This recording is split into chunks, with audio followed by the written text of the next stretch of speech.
In this video by our first source, we see a 21-year-old Ali Castillo. She was a student at the University of Mississippi who enjoyed the local nightlife. On July 19, 2019, cameras caught her leaving a bar in Oxford. She looks happy as she walks down the street with her friends. You would never guess this is the last time anyone saw her alive. A rideshare van pulls up a few minutes later. Ali gets in by herself and the van disappears. The next morning, deputies found her body near a lake. Someone had shot her multiple times. Police arrested her former classmate Brandon Thesfeld. He eventually confessed to the murder and got a life sentence. It is heartbreaking to see someone so full of life before such a tragedy. Stay tuned for our next story, which is just as chilling.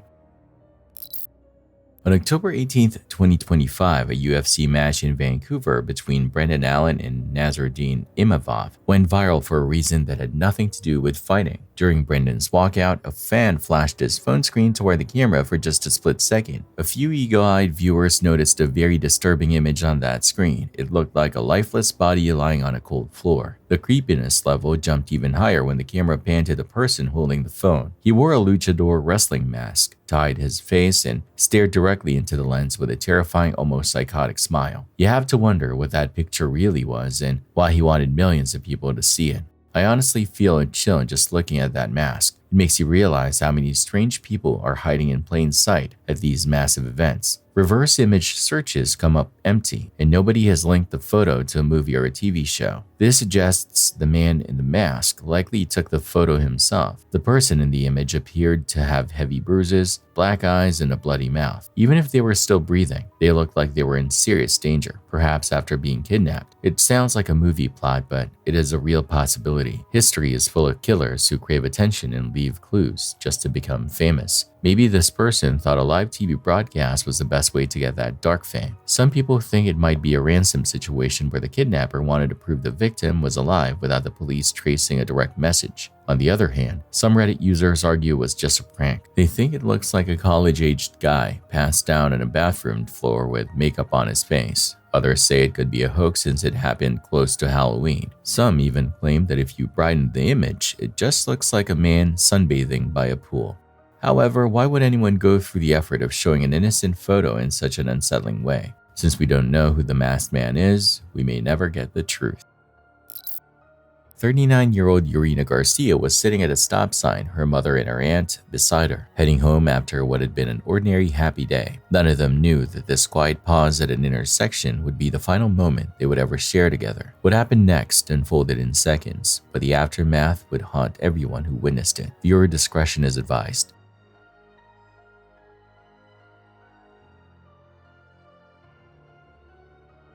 When first responders arrived, chaos filled the scene. A car had been violently thrown from the roadway and into a nearby lawn. Inside were 3 women. All were unconscious. None were responding. Dispatchers relayed frantic updates as officers and medics rushed from door to door, shouting instructions, checking breathing, trying desperately to keep them alive until fire rescue arrived. There's 3 unconscious females and a white car in here. 3 unconscious. Open this door. There you go. You see how fire exits are out. Oh my God. Oh, pobrecita. Oh, pobrecita. ¿Cómo estás, Mima? ¿Tú me oyes? Yeah. Jody, what do you have there? Jody, what do you have on that side? It's a lady. I know, yeah, I know, I see it. Una señora que está desmayada. El driver está desmayado. Okay. Jody, take her seatbelt off. You can't? No, you can't. You can't. The door's smashed. I got it. She's breathing. She's breathing.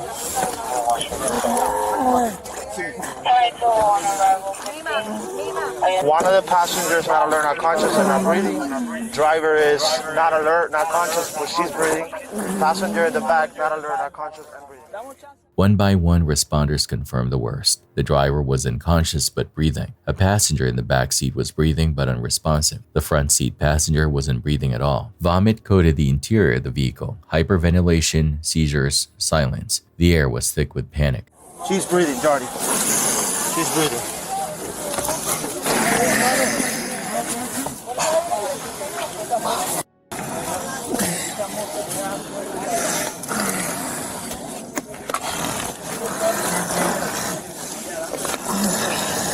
Jordy, can you move the seat to the front a little bit? No, bro, no, don't move.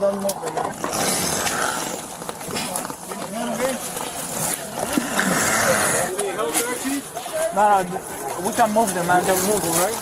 We can move them. We have to wait for fire rescue. Fire rescue?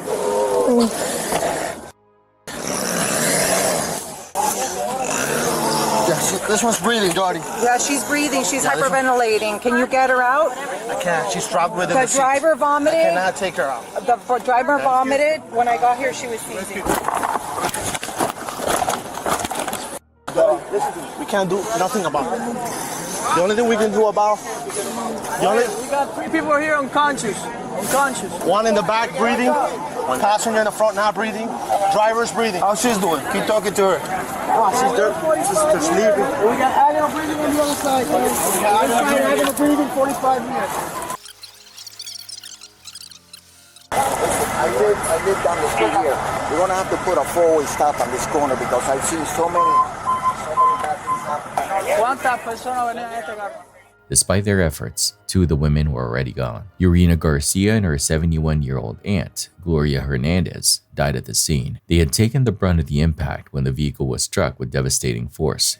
Urena's mother, 66-year-old Liliana Hernandez, was critically injured and would be airlifted to the hospital, barely clinging to life. As responders worked, another truth began to surface, one that made the scene even harder to accept. The driver of the SUV that caused the crash was 15 years old. His name was Michael. He was an 8th grade student. He didn't have a license. He had taken his parents' vehicle without permission and picked up friends for a late-night joyride. According to investigators, he accelerated to over 80 miles per hour in a 30-mile-per-hour zone, blowing through stop signs, all because he wanted to impress the people sitting next to him. That decision destroyed an entire family.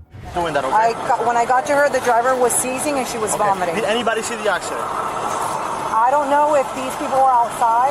Okay. We live 2 houses down, so Okay, we come came over here. running. Come over here. Let's see if I can find anybody that wouldn't. There was Yeah, I got a guy who knew what happened. Okay, who is this guy? I need to find someone Where's that guy with the blue shirt? with the blue shirt. Yeah. And there was another one. There was young lady. He was the one telling him that this white car was heading. They're fine. You guys are good, right? Yeah. Okay, because rescue's taking care of something a lot more. You guys Are the other people? hang tight. Hey, can we get this lady out from here with 48? Señora, por favor, que usted está aquí, señora. No, pero tiene que irse. A mí no me importa, tiene que Vaya, tiene que irse. Esto no es para jugar, esto no es un juego aquí. No, show me the whole thing. I know. What the hell, man? Witnesses at the scene struggled to process what they were seeing. This was a quiet neighborhood, a place where people slowed down, where families walked their dogs, where nothing like this was supposed to happen. And yet 2 lives were gone, and another was hanging by a thread. He's 15 years old, that driver. This one? Yeah, That's right. do we know that there's only these cars involved? 3 cars, 17. Yeah, that's what they told me. When I heard that, I'm like, this, like, you never hear 17s car hit.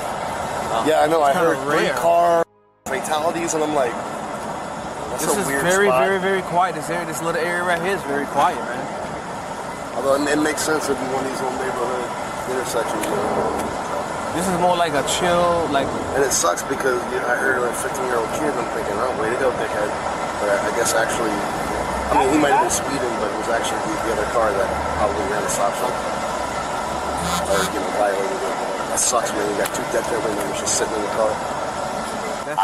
this is sad. For HPD to responses. You know, at the end of the day, it's sad because somebody's mom or somebody's loved ones got killed, bro. That's a hard blow. In the days that followed, the community gathered to mourn. Candles were lit, tears were shed, grief turned into anger as the reality settled in. This wasn't an unavoidable accident. This wasn't fate. This was reckless, preventable, and irreversible. Community coming together Saturday to remember 2 lives taken too soon. In a way that it was violent, in a way that was preventable, just because some child decided to take a joyride. Yarina Garcia and Gloria Hernandez killed after police say 15-year-old Michael Santiesteban took his parents' car and sped in excess of 80 miles per hour through this Hialeah neighborhood. Maybe he thought it was cool, but that's not cool. That does not make you cool. You took away somebody that I love. Michael was arrested the next day. Initially held under juvenile supervision, prosecutors soon made a decision that reflected the severity of what he had done. He was transferred to adult court and charged with multiple counts of vehicular homicide, reckless driving causing serious bodily injury, and driving without a license resulting in death.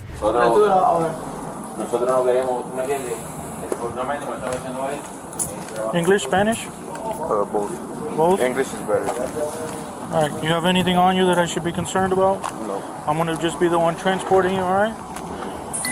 All right, this is just policy. I'm not gonna just put your hands on the car. This is just policy of how I have to take somebody in the back of the car. All right, just get in there, watch your head. 235. Good? Good? Yeah, just turn your body to there.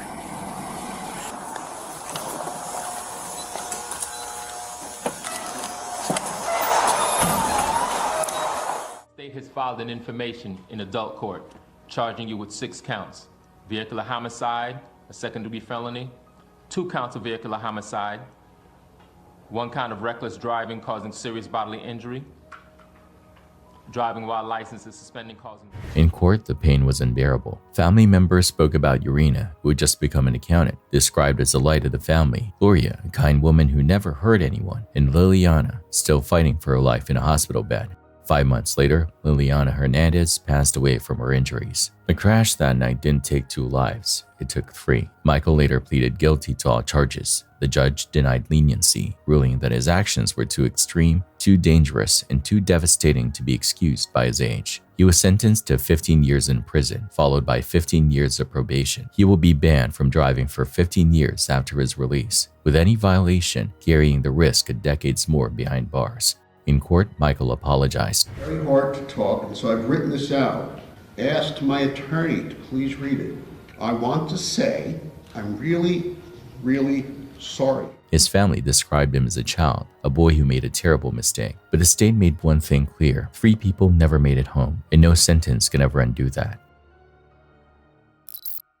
This footage looks like a normal night out for a father and daughter. You see William Bellingham and his 8-year-old youngster, Miley, at a shop in England. It is January 21st, 2018. The young one is happily looking at toys while her father buys beer. They leave the store together. Only 2 hours later, police rush to their home to find a nightmare. Miley was covered in blood with a wound to her chest. William was also hurt, but his injuries were self-inflicted. He had actually attacked his own young one. He later claimed he could not remember the crime. The jury did not buy it. They believed he did it to get back at the mother. He received 27 years in prison but died behind bars in 2021. I cannot imagine the fear that poor youngster felt.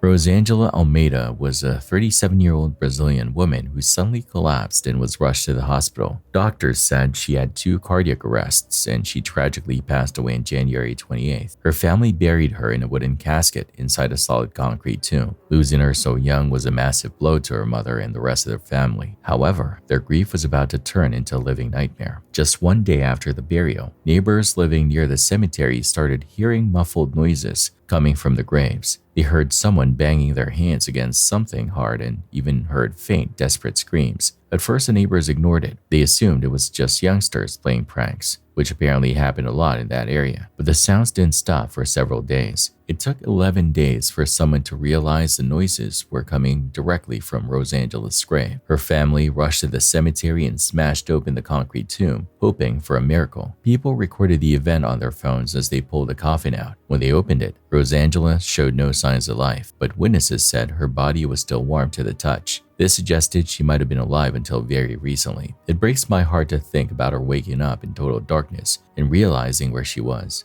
Later reports said the nails in the coffin were loose and there was blood on the inside that wasn't there before. She also had injuries on her wrists, like she had been fighting to get out. Even the cotton pieces in her ears and nose had been knocked out. Most shockingly, her body had not decomposed like someone who had been dead for 11 days. The hospital pronounced her dead a second time, but the damage was done. Her family is convinced she was buried alive due to the fainting spells she had since she was a youngster. Doctors claimed she was in an irreversible condition and was monitored closely, so a mistake was impossible. They blamed the slow decomposition on strong antibiotics. Despite their words, the case became a national scandal in Brazil. Was she buried alive? It seems unlikely she could survive 11 days without air or water, but the blood marks and the warmth of her body leave a haunting question that we can't answer.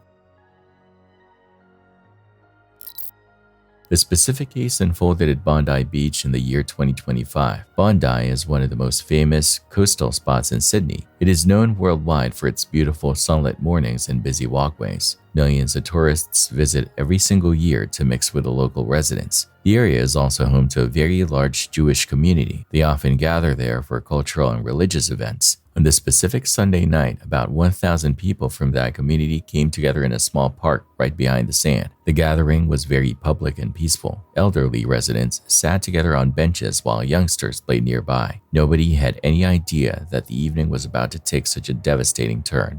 As the celebrations continued, two men arrived in a car near the park. Around 6:45 in the evening, they stepped out and walked toward a footbridge. This bridge overlooked the grassy area where the families were sitting. From that high position, they started firing into the crowd without saying a word. The festive setting made the initial sounds very confusing, but the fear took over once people saw the reality of the situation. Panic moved through the park like a wave. People ran in every direction looking for any kind of cover. Some people dropped to the grass to protect their loved ones and their own bodies. The shooting went on for several minutes. Witnesses noticed the attackers would occasionally pause. These small breaks gave some people a chance to flee the area. Brave bystanders began shouting warnings to help others get away from the bridge. In the middle of this horror, several people chose to help instead of running. A man named Abdullah Asher stopped his car and rushed toward the danger. He wanted to warn people and help those who were already hurt. He found a wounded police officer and stayed by his side. Abdullah held the officer's hand and kept him talking until the paramedics could get there. By the time the professionals took over, Abdullah was covered in blood from helping the victims. Not far away, an injured mother struggled to stay awake. She spoke calmly to her two young ones to keep them from panicking even more. One of the most intense moments of the night was caught on a phone camera. A fruit shop owner named Ahmed Al-Ahmed heard the shots and didn't run away. He saw one of the attackers move away from the bridge to hide behind a tree. Ahmed rushed in from behind and forced the gun out of his hands. The attacker seemed stunned by the move. Witnesses believe this act of bravery stopped much more blood from being spilled. However, it came at a high cost. The second attacker saw what was happening and shot Ahmed several times. He collapsed with very serious injuries but managed to survive. Courage was seen all over the beach that night.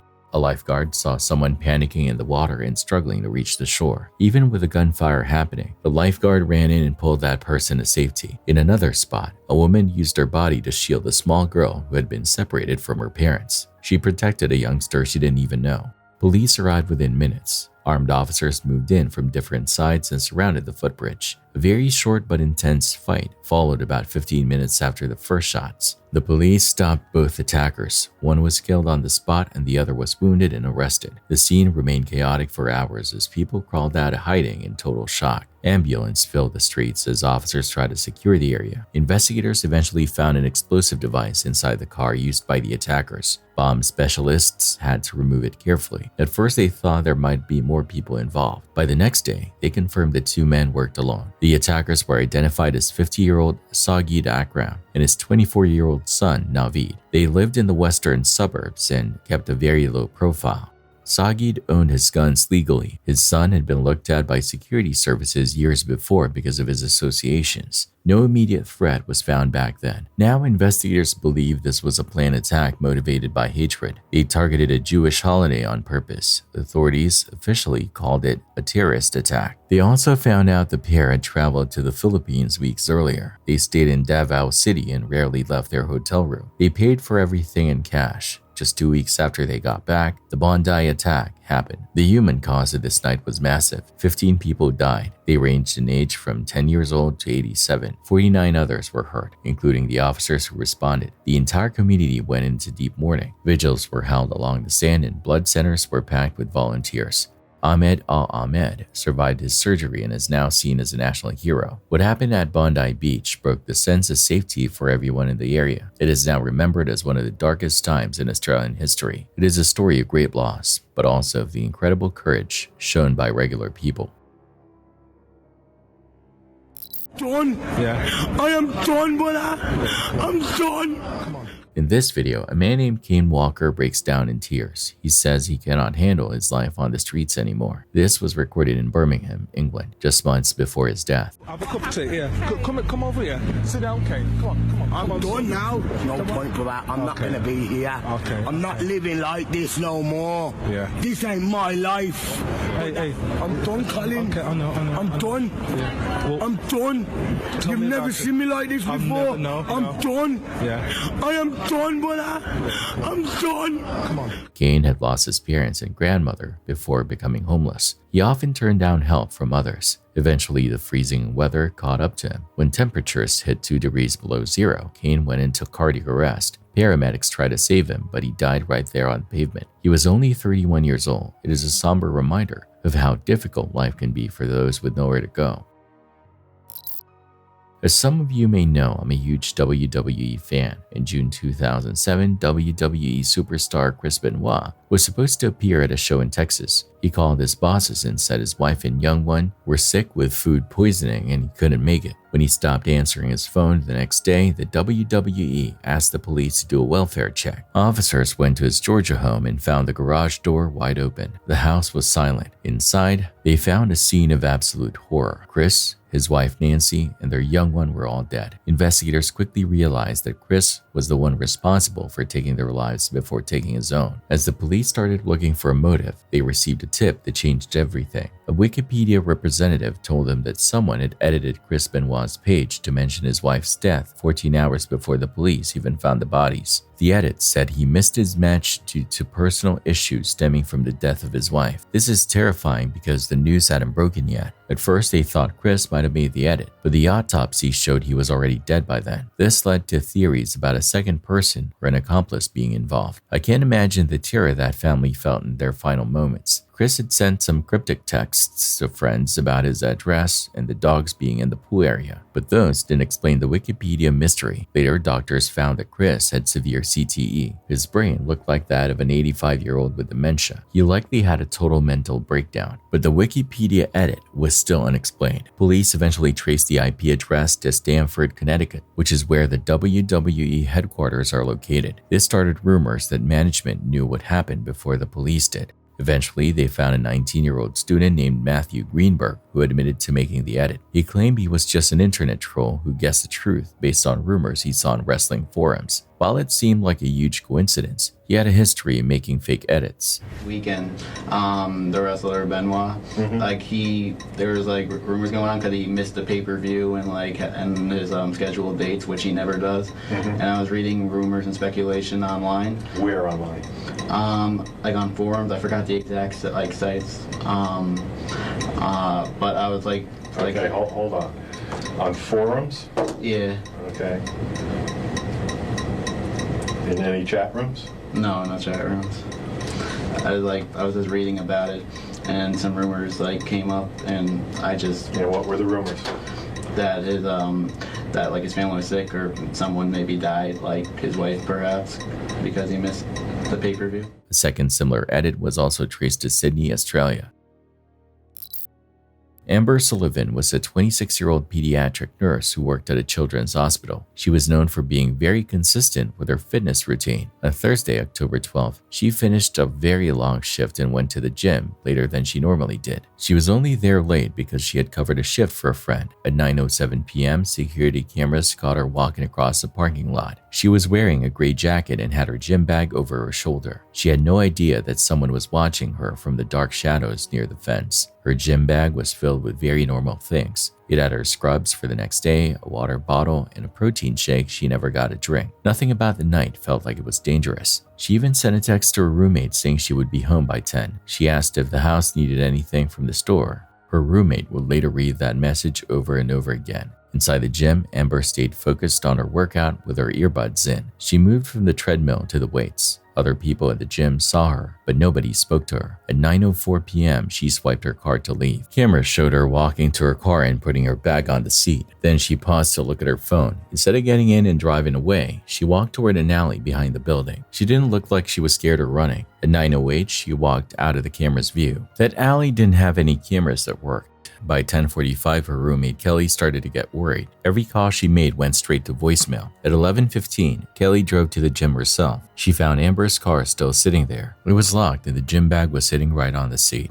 The police arrived at 11:32 p.m. They didn't see any signs of a struggle near the car. Amber's wallet and her keys were still inside her bag. Only her phone was missing. An officer searched the alley and found her gray jacket near a dumpster. It was torn at the shoulder. They also found pieces of a broken phone screen in a drain. There was no sign of where Amber went. Detective Lisa Yamamoto took the case the next morning. It looked like an abduction, but there were no witnesses. The footage showed Amber walking into the alley on her own. Investigators found tire marks and a partial boot print near the dumpster. They also found small drops of blood that matched Amber's type. By Friday, her face was all over the news. Her parents traveled from Cincinnati to beg for help finding her. Tips started coming in from the public. One person mentioned seeing a dark van in that alley. Another person heard a scream but thought it was just an argument. A manager at a gas station said a man had bought duct tape and zip ties that night. He paid in cash and drove a dark blue van. The van's license plate led them to a man named Isaiah Kamani. He was a 34-year-old maintenance tech with a wife and a young daughter. He didn't have a criminal record. On paper, he looked like a normal guy. When the police visited his house, he was very cooperative. He said the zip ties were for his job. He let them search his van where they found a tarp with blood on it. He claimed the blood was his own. The case stopped moving until the police looked at his phone data. His location history put him in the parking lot at 9:05 p.m. on the night Amber vanished. He was only a few meters away from her. Then his phone traveled back toward his house. His internet history was even worse. He had searched for ways to break cameras and how long it takes for a person to be reported missing. He had also looked up Amber's name in her social media days before she disappeared. When the police showed him this, he stopped talking and asked for a lawyer. The investigators started looking at every property Kamani had access to for his work. On Saturday night, a K-9 unit searched a farmhouse in Madison County. Just before 1 a.m. on Sunday, the dogs found something near a barn. Inside, they found Amber. She was alive but barely holding on. She was restrained and very dehydrated. The paramedics rushed her to the hospital. Doctors said she wouldn't have lived through another day if they hadn't found her. Amber spent a long time in the hospital. She had physical injuries and deep psychological trauma. When she was finally strong enough, she told police what happened. She had heard a strange metal sound near the dumpsters and thought someone was hurt and needed help. She was attacked from behind and thrown into the van. She woke up in the cold barn and didn't know if anyone would ever come for her. Kamani was charged with kidnapping and attempted murder. The jury found him guilty and he was sentenced to decades in prison. Amber eventually went back to work and now fights for better security in public places. She says she survived by thinking about the young ones who needed her. She made it back. Chaos hit a London street on February 2, 2020. A man named Sudesh Aman went on a stabbing spree. He had been out of prison for only 10 days. Police knew he was dangerous and kept him under constant watch. That Sunday, he ran into a shop and grabbed a knife. He started attacking random people in the street. He even wore a fake bomb to scare others. 2 people were hurt, but they both lived. Undercover officers were close behind him. About 60 seconds after he started, the police caught up. When he charged at them, they shot and killed him.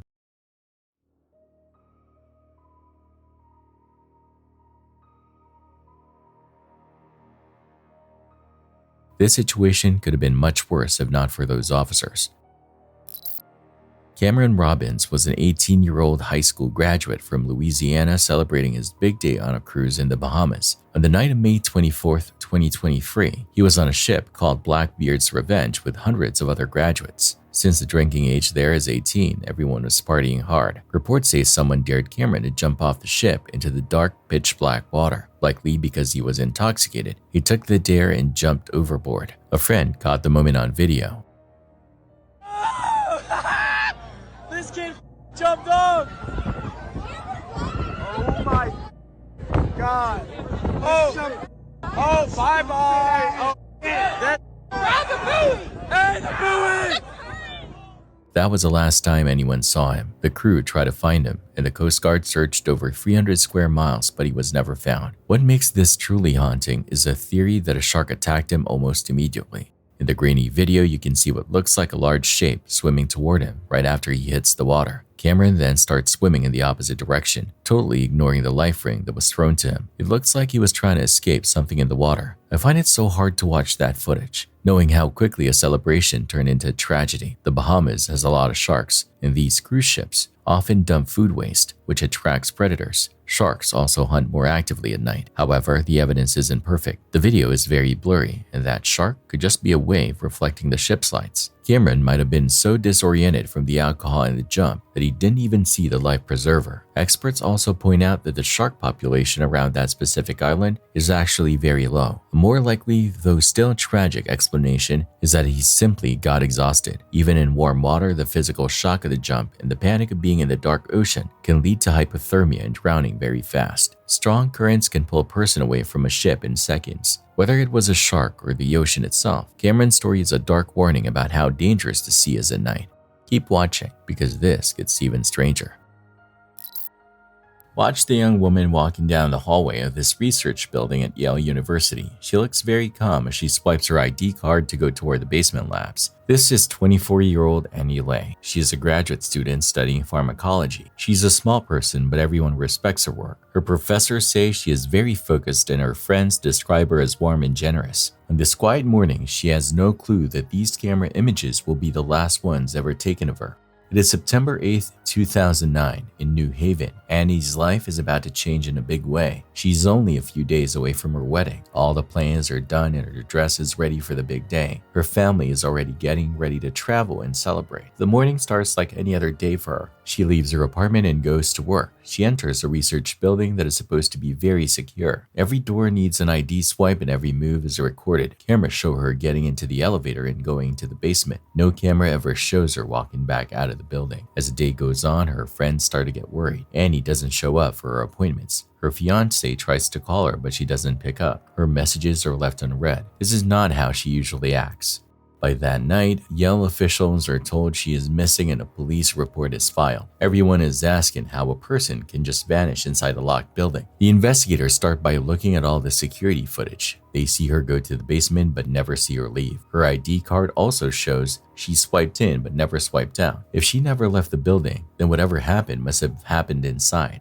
The police lock down the building and start a very deep search. They look in every lab, every office, and every closet. They even look above ceiling tiles and inside the large freezers. They find nothing at first. They bring in search dogs, but the chemicals in the lab make it hard for them to smell anything. However, the dogs start showing interest in the basement utility rooms. The detectives feel like they are getting close to the truth. They start looking at the logs to see who else was in the basement with Annie. One name keeps coming up. It's Raymond Clark III. He is a 24-year-old lab technician. He isn't a student, but he works there every day. He has access to all the restricted rooms and knows the building very well. He knows about maintenance spaces that most people don't even know exist. When the police talk to him, he says everything was normal. He says he didn't see anything strange that day. His answers are very short. Outside the building, the story is all over the news. A student has disappeared right before her wedding. The search goes off campus, but the real clues are still in that basement. 5 days pass. It's now September 13th. This was the day Annie was supposed to get married. Instead of a wedding, the police are back in the basement for another search. This time, they look at the infrastructure spaces. Behind a panel in a basement room, they find a small shaft for cables and wires. It's not a place where people are supposed to go. When they open the panel, they find Annie. The missing person case becomes a murder case immediately. The building goes silent as they secure the area. The medical examiner finds that Annie fought back against her attacker. There are signs of a struggle, and she was strangled. She died the same day she went missing and was hidden right away. The location of her body is important. The cable shaft is very hard to find. Whoever put her there knew the building perfectly. All eyes turn back to Raymond Clark. His ID logs show he was in the same area as Annie that morning. The police get a warrant to search his clothes and his work area. The results are final. Annie's DNA is found in his clothing. His DNA is found in the hidden space where she was found. He also has scratches on his body from her trying to defend herself. When he is faced with this evidence, he has no explanation. He is arrested and charged with her murder. The news shocks the entire campus. The killer wasn't a stranger who broke in. It was someone who worked right next to them every day. Clark eventually took a plea deal to avoid a trial. In 2011, he was sentenced to 44 years in prison.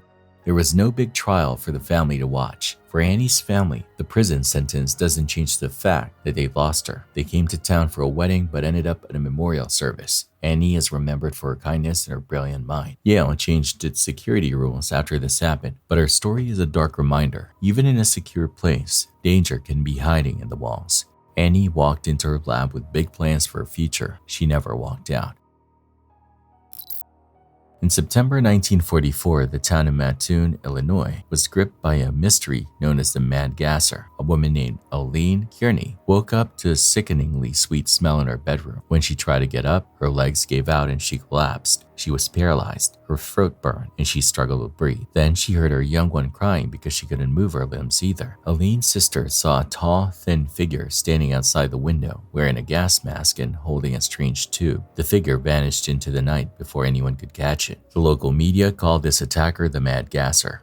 Over the next 2 weeks, nearly 30 more people reported similar attacks. Most of the victims were women who were home alone or with their young ones. They all described a sweet smell followed by nausea, vomiting, and temporary paralysis. The police were baffled because there were never any fingerprints or signs of a break-in. The attacker seemed like a ghost who could vanish into thin air. The town was in a state of absolute panic.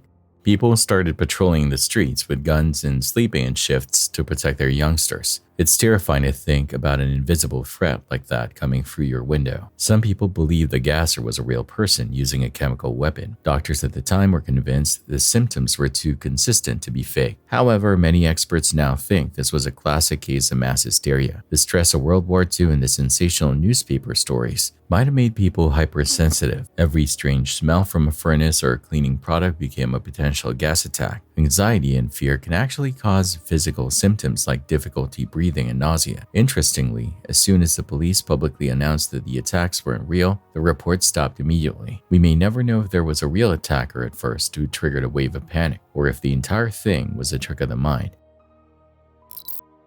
This clip shows a high-profile assassination from December 17, 2024. A Russian general named Igor Kirillov was targeted near his home. Someone hid an explosive device inside an electric scooter. The blast killed the general and his assistant instantly.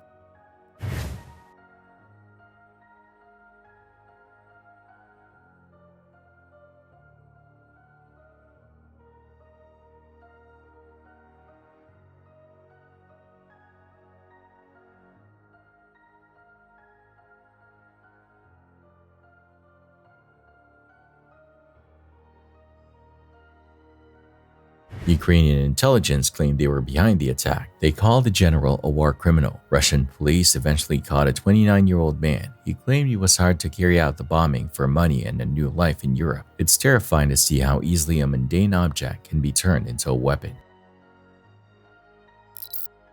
A quiet piece of land in Nashville became the site of a very sad discovery on July 14, 2024. Workers were doing their normal maintenance along a greenway when they saw something in the grass. They found a young woman who was not moving. They called for help right away. When the first responders got there, they confirmed she was dead. The police began treating the area as a crime scene. This spot is usually very peaceful and is used by people riding bikes or jogging. It isn't a place with a lot of traffic, which is why nobody noticed her earlier. The investigators saw that the victim had been shot once in the head. There was no gun found near her and no signs that a fight had happened there. Because of this, the police knew it wasn't self-harm. They started a full murder investigation. The victim was 20-year-old Jameen Parker. She was a student at Tennessee State University. She was born in Tennessee and lived in an apartment near the school. She was a full-time student and was signed up for summer classes. Her friends said she was a very dependable and quiet person. She got good grades and never got into trouble at school. Jameen didn't have any youngsters and wasn't married. She didn't have a job at the time. She likely used scholarships or help from her family to pay for school. She had no criminal record and no known problems with anyone. Her life seemed very normal and focused on her education. As the detectives started their work, they talked to everyone who knew her. They asked her roommates and her family if she ever was scared of anyone. Every person said the same thing. Jameen hadn't mentioned a boyfriend. Nobody saw any warning signs. Her family said she was just following her normal routine. Since the interviews didn't give any leads, the police looked at her phone. They got a warrant to check her messages and her location data. This changed everything for the case. They found that she was talking to a contact saved under a different name. That number belonged to a 35-year-old man named Lavelle Winton Jones. He had a long history of violent crimes and was on probation for drugs. The messages showed that the two had been talking for months. They were in a private relationship that Jamin kept from everyone she knew. They talked often, usually late at night. The location data showed that both of them were at the Greenway many times. They were both there on the day she died. Her phone stopped working right after her last contact with him. Jones was not allowed to have a gun because of his past. Even though he was dangerous, there were no active warrants for him when Jamin died. His name wasn't in any of her school or social records. They had kept the relationship completely out of sight. 6 days after Jamin was found, Jones was arrested for other charges. He was held without bail. As the investigation went on, the police gathered more digital evidence against him. The timing of the GPS data put him at the scene when she was killed. In September, a grand jury charged Jones with first-degree murder. He said he was not guilty. The court wouldn't let him out on bail because of his history. As of June 2025, he is still waiting for his trial to start. The prosecution says their case is based on the phone records and the fact that her phone went silent after they met. The defense says there is no physical evidence like a gun or a witness to prove he did it. The case is still active today. For the people who knew Jami, they want to remember her life and not just her death. They are waiting for justice to be served. This case is a very sad example of how hidden secrets can lead to a terrible end. It left a whole community looking for the truth. High above the snowy peaks of the Italian Alps, 2 GoPro cameras recorded a nightmare. On January 25, 2019, a helicopter and a tourist plane took off into the sky over the Ruder Glacier. Just seconds after leaving the ground, the 2 aircrafts collided mid-air in a heart-stopping crash.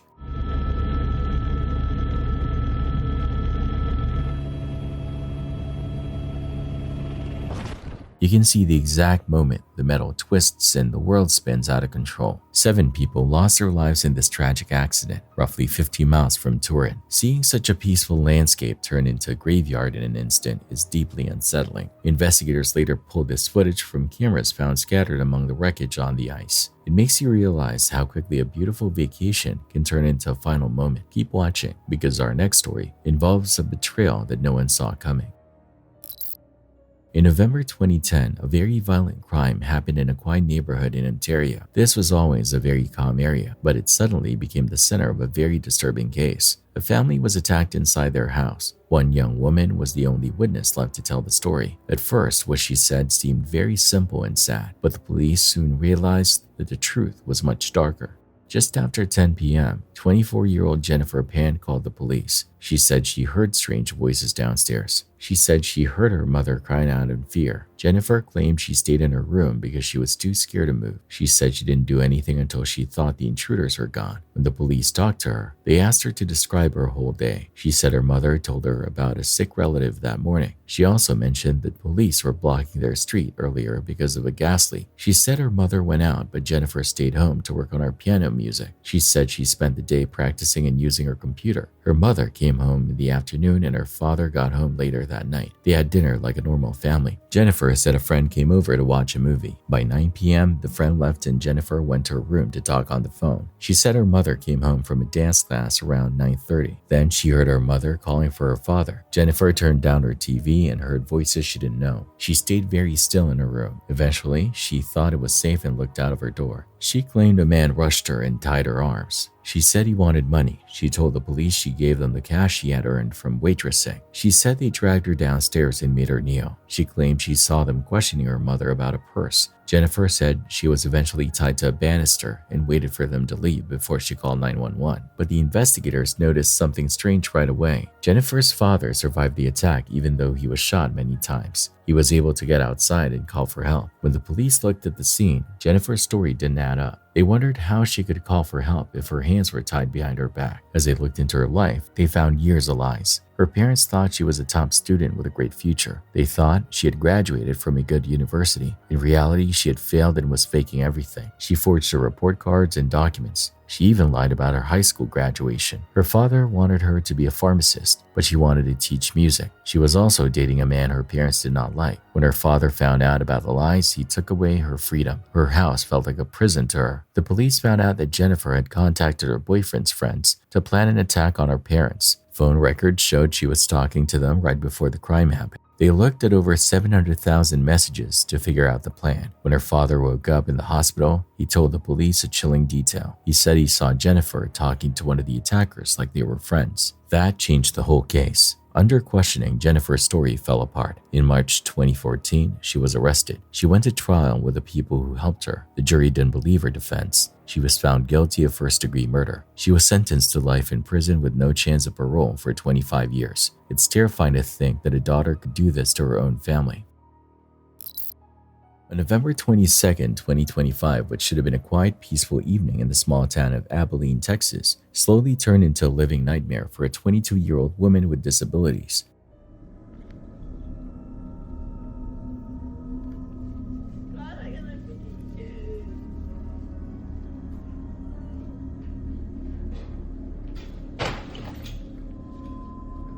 Where, do you hear me? Talking to me, sir? Yes, I am. Okay.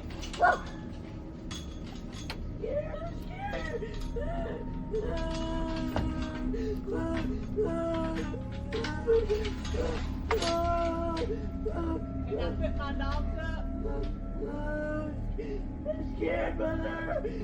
This young woman had been living under the care of her foster mother, Candy Thompson. Candace was a 60-year-old woman who seemed beyond reproach in her community. Along with her late husband, who served as a former police chief, she had fostered more than 50 young ones over several decades.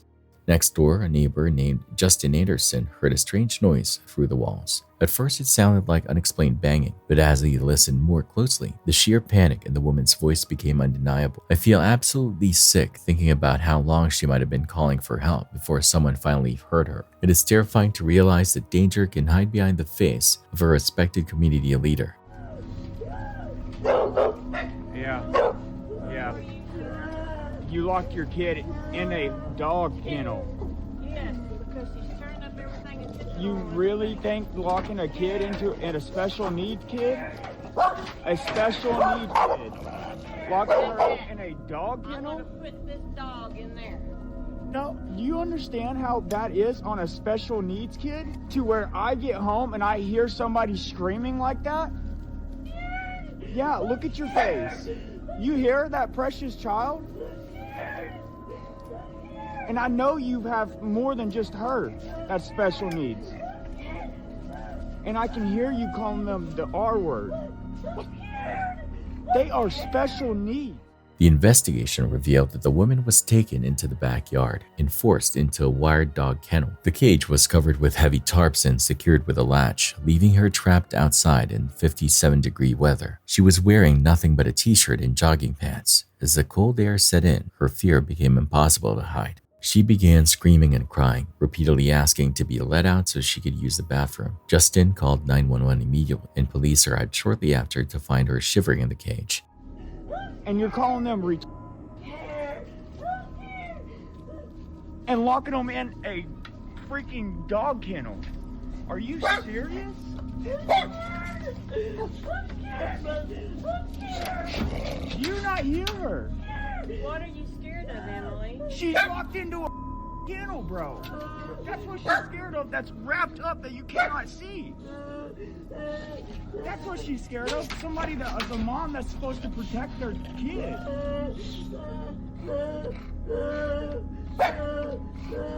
you not hear her? You have no remorse.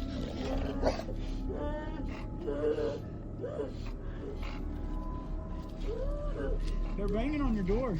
Okay. Officers unlocked the kennel and checked her for injuries before placing Thompson under arrest right then and there. Okay, sweetheart. It's okay. The help is here.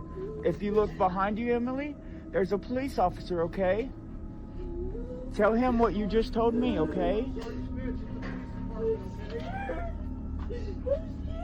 It's okay. We're here now. Breathe, okay? Come on out, sweetheart. Come on out. Come on out. Thompson later claimed the woman had misbehaved by urinating in the house, but instead of getting professional help, she chose a punishment that shocked the entire town. The victim was taken to a hospital for evaluation and is now safe with family members. Sadly, she told the authorities that this kind of treatment had happened before, which suggests this was not an isolated incident. You see this on crime TV or, movies and stuff like that, and I didn't think that it being this close right there that it would happen in my backyard. But like they say, you never know who your neighbor is. Gaps in oversight and Thompson's unchecked authority allowed this abuse to continue for far too long.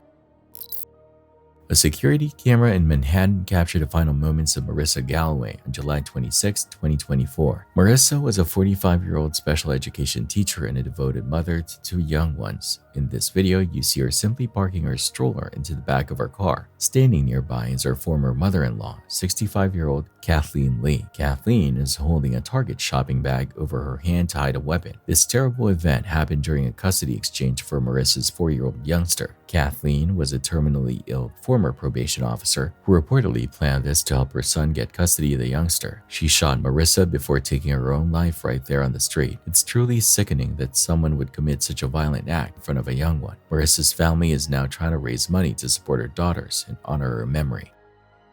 Stay tuned for our next pick that will leave you speechless. Just past midnight, officers arrived at a quiet apartment complex for what they thought was a routine wellness check. The dispatch call hinted that something was wrong, but no one could have predicted the chilling scene waiting behind the door. As the police approached the unit, the air felt heavy and wrong. Inside, they found a young woman lying in her bed, completely unresponsive. There was blood in the room and the temperature was freezing, as if someone had intentionally cranked the air conditioning to its lowest setting. It was instantly clear that this was no ordinary medical emergency. I feel truly sick for the family who had to learn about this. It is one of those stories that makes you want to double check your locks every single night. We got a female inside, blood from the hip.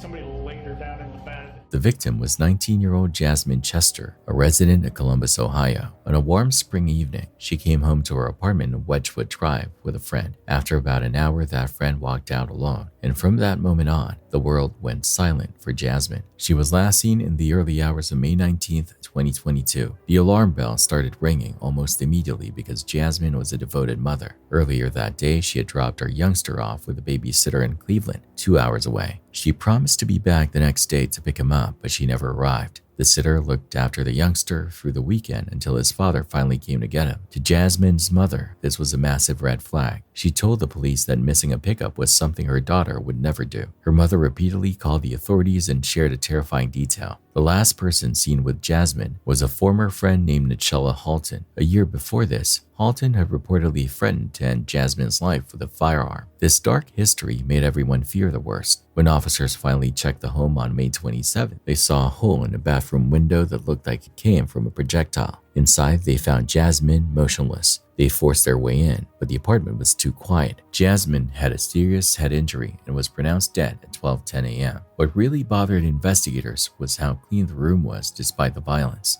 The bathroom showed bullet holes in the tile, proving the shots were fired from inside, not outside. Someone had moved Jasmine to the bed and covered her up. Turning the AC on high was a calculated move to delay the discovery of her body. Police eventually focused on Nichella Halton. Surveillance footage showed a person leaving the complex in a vehicle tied to her. Halton eventually pleaded guilty to voluntary manslaughter and received a sentence of 14 to 19 years. Even with her behind bars, we still don't know why she did it or why Jasmine would trust someone who had threatened her before. A youngster is now growing up without his mother, and that is the most painful part of this entire tragedy.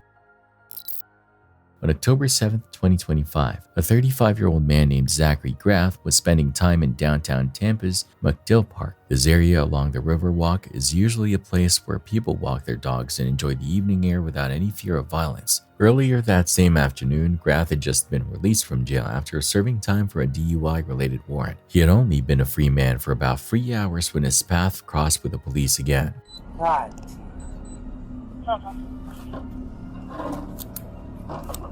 Alright, good. I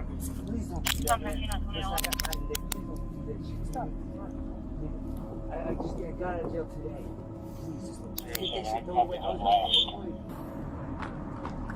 Dude, come on, man. I got out of jail today. I'm not moving. I got out of jail today, bro. Please, come on. Please. Just let me go. Stop doing crack and you won't have to deal with I know. bullshit like. Come on, dude. Please, to God. I got high today, bro. Please let me go.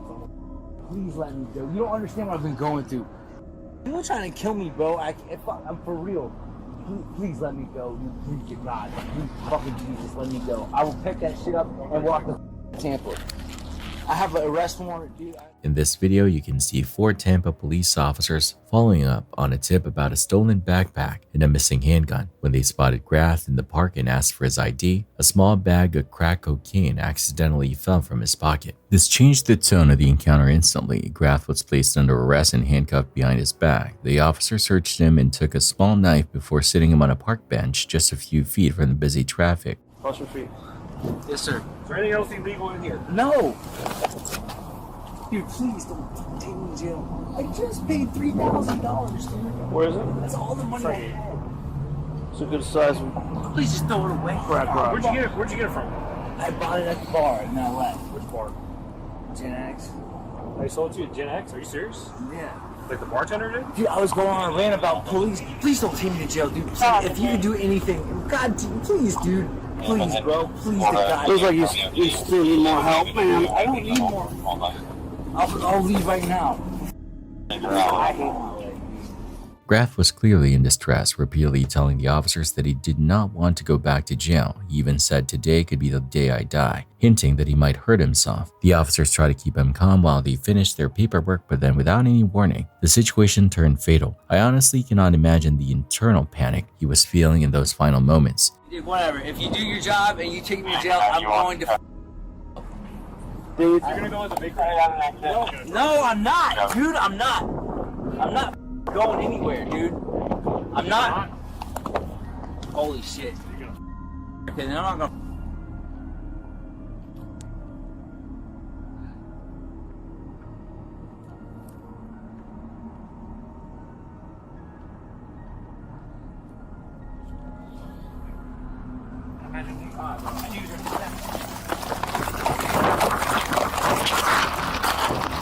Still in handcuffs, Graff bolted from the bench and sprinted directly toward the roadway. Within seconds, one officer fired a taser. The probes hit Graff, causing his entire body to stiffen and lock up. He fell forward with no way to brace himself, collapsing straight into the path of an oncoming Mercedes sedan. The impact was unavoidable. Officers rushed to perform CPR, but his injuries were too severe, and he was pronounced dead at the scene. This tragedy has sparked a massive debate about using tasers on handcuffed people so close to moving cars. While the police department defended the officer's actions to prevent an escape, many feel that there was no safe buffer for a man in a mental health crisis.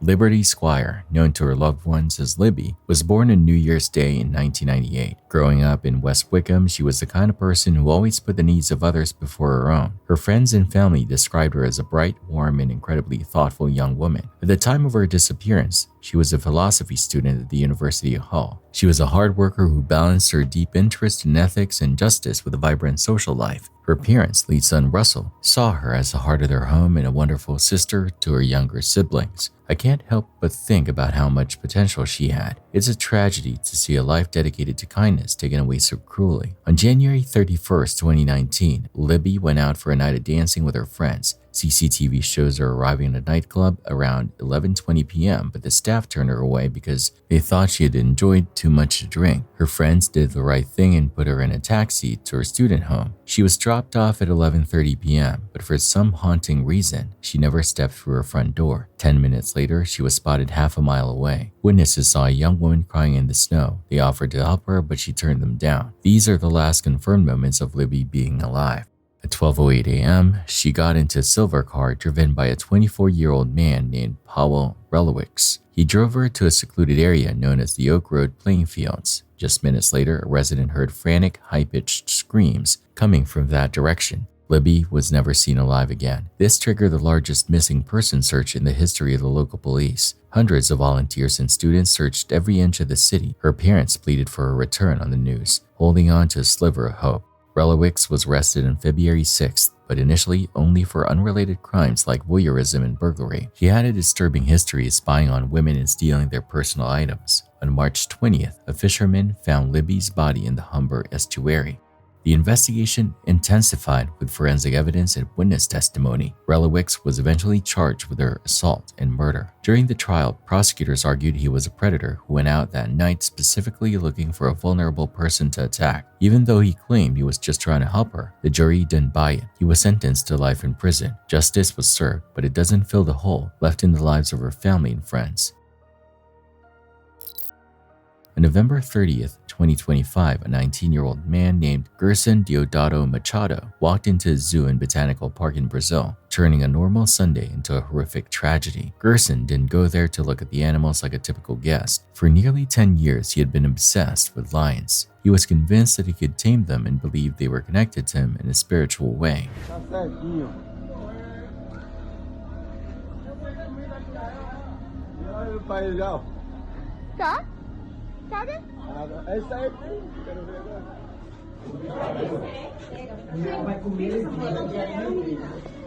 Gerson had been diagnosed with schizophrenia as a teenager and had a very difficult life. He was abandoned by his parents and moved between different institutions without receiving stable care. Just 1 month before this incident, a judge ordered him to be admitted to a psychiatric hospital, but the system failed to carry out the order. That morning, in front of security cameras and dozens of families, Gerson suddenly ran toward the lion enclosure. He managed to climb a 6-meter wall in just a few seconds. This is why I always say that the mental health system needs more resources to prevent these kinds of avoidable disasters.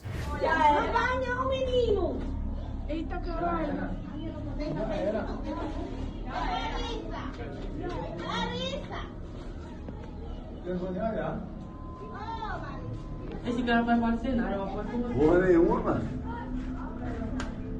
Olha espremendo lá os pés dele lá. Meu Deus, desceu. Ai, meu Deus, olha. Olha, meu. Ai, meu Deus. The moment his feet touched the ground inside the habitat, a lioness named Leona charged at him. She grabbed his leg, pulled him down, and dragged him behind a wall where the public could no longer see what was happening. The entire attack lasted less than 2 minutes. When police and paramedics finally arrived, Gerson was already dead. He had lost a massive amount of blood from injuries to his neck and died from hemorrhagic shock. The zoo was closed for a long time after the attack, but experts agreed the lion was not at fault because she was just acting on her natural instincts. Gerson was a young man who had been overlooked for most of his life, and his story is a painful reminder of what happens when vulnerable people fall through the cracks.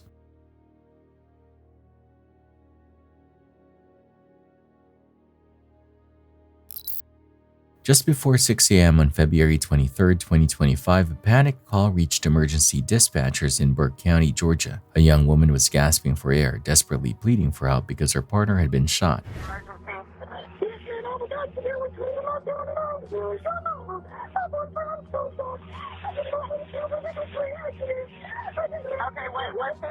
Deputies arrived at a mobile home near Keysville within minutes. Inside, they found 25-year-old Hannah Cobb. She was barefoot, shaking, and wearing only a shirt. She kept repeating the word baby over and over. This made the officers fear that a youngster had been injured in the crossfire. I feel a lot of conflict watching this footage. The raw panic in her voice sounds so real, but the physical evidence tells a much darker story. Hey, breathe for me, okay?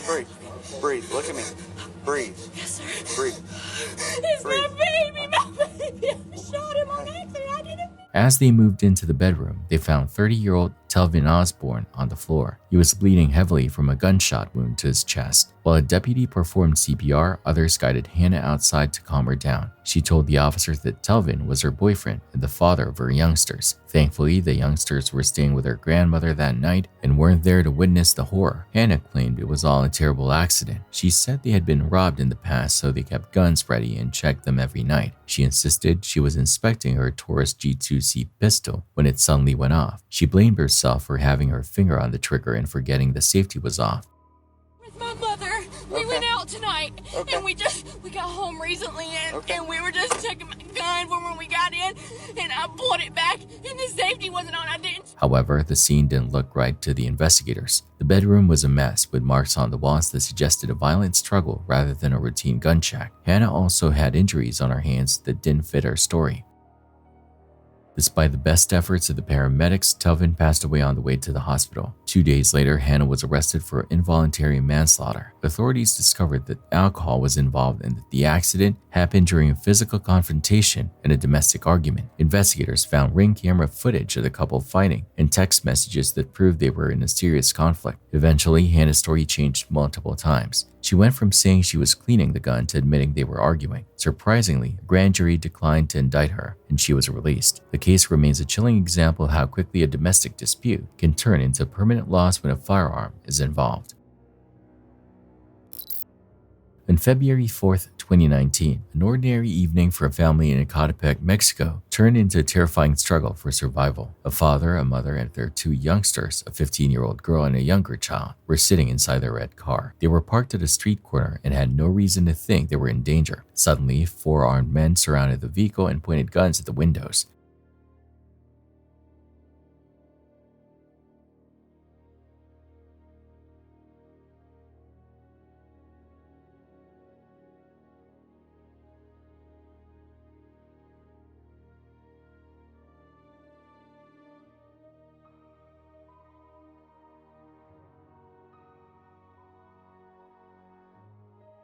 In this video, you can see the parents being pulled from the car and assaulted. The younger child tried to step forward to help, but the attackers violently pushed the youngster back. The child came dangerously close to being shot during the chaos. In those moments, fear and confusion took over as the family realized they were being robbed of their vehicle and their safety. Then the situation took an unexpected turn when the teenage daughter decided to fight back. The 15-year-old girl stepped out of the car and moved directly toward one of the gunmen. She refused to stay still while her parents were being harmed. Acting on pure instinct, she struggled with a man and tried to take his weapon. I feel so much respect for her courage, but it is also heartbreaking that a youngster felt she had to risk her life like that. During the struggle, a gunshot rang out and the girl was hit in the abdomen. She collapsed onto the pavement as the attackers jumped into the car and sped away. Emergency responders rushed her to the hospital and luckily she survived her injuries. Authorities acted fast and arrested 4 suspects the very next day. This incident shows the incredible pressure people face in high crime areas, where a simple trip in the car can lead to life-altering consequences in a matter of seconds.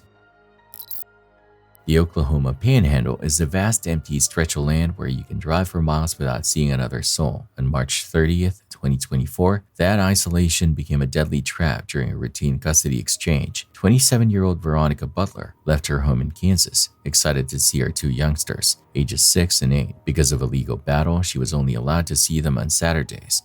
She picked up 39-year-old Jillian Kelly, a kind woman who had been appointed by the court to supervise the visit. Jillian was a pastor's wife and a mother of 4 who was well loved in her community. It makes me so angry to think that someone would use a mother's love for youngsters as a way to lure her into an ambush. The custody situation was incredibly tense. The father of the youngsters, Wrangler Rickman, was often in jail, so his mother, Tiffany Adams, had temporary custody. Tiffany was a wealthy and powerful woman in her town, but Veronica believed she was intentionally blocking her visits. Veronica had even told her lawyer she was afraid for her life. She asked the court to move the exchange to a safer, more public location, but the request hadn't been approved yet. That morning, the 2 women drove to an abandoned gas station. Their phone stopped all activity at 9:42 a.m. When Veronica didn't show up for her daughter's birthday party later that day, her family knew something was wrong. They found her car abandoned miles away with blood nearby and no sign of the women. Investigators quickly realized this wasn't a random act. Tiffany Adams claimed Veronica had canceled the visit, but phone data proved that was a lie.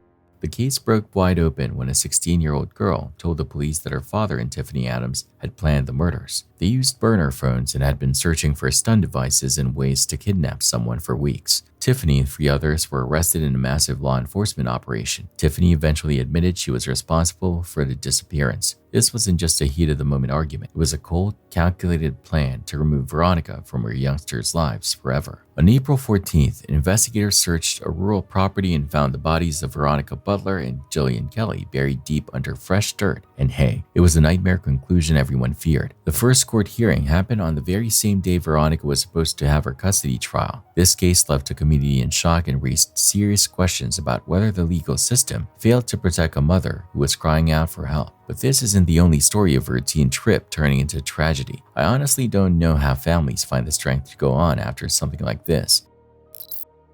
On December 1st, 2025, a normal workout session turned into a devastating tragedy for Ronald Jose Salvador Montenegro. He was a 55-year-old father of 2 and a very well-known figure in his community in Brazil. Like many people who enjoy strength training, Ronald was performing the bench press. This is a common exercise, but it carries a massive amount of risk when you try to lift heavy weights without anyone there to help you. And that Monday, Ronald approached the bench press station by himself. He did not have a spotter to help him guide the bar or catch it if he lost control. In the gym security footage, you can see him loading a significant amount of weight onto the barbell. Only seconds into his set, the unthinkable happened.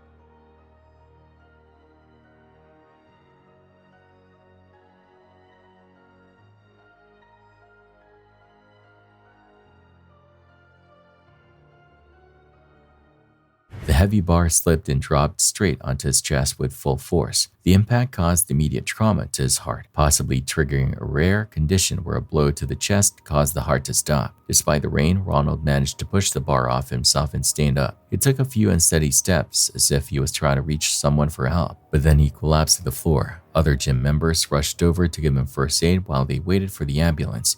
He was rushed to an urgent care unit, but the damage was just too much for his body to handle. Ronald was pronounced dead shortly after arriving at the hospital. This story is such a sobering reminder to never lift heavy weights alone. It only takes 1 second for a routine exercise to turn into a fatal accident. My heart goes out to his 2 youngsters who now have to grow up without their father because of a simple mistake in the gym. Always make sure you have a spotter or safety bars in place when you train.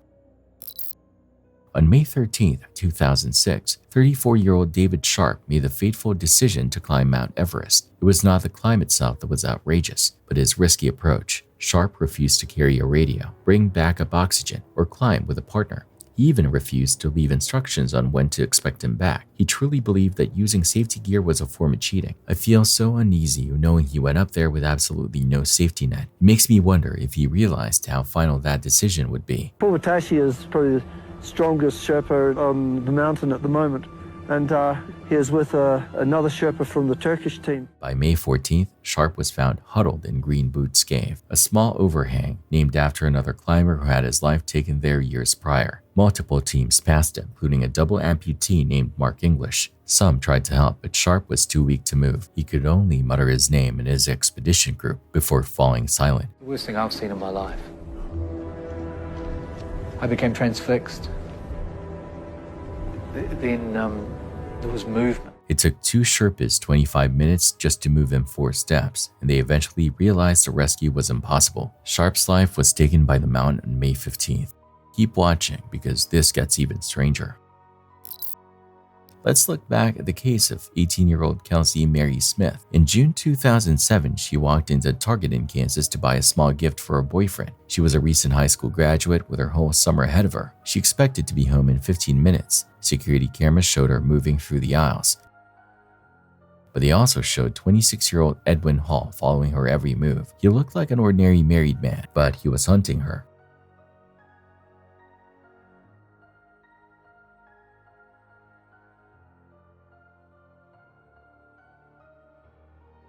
Kelsey paid for her gift and walked to her car, unaware of the danger.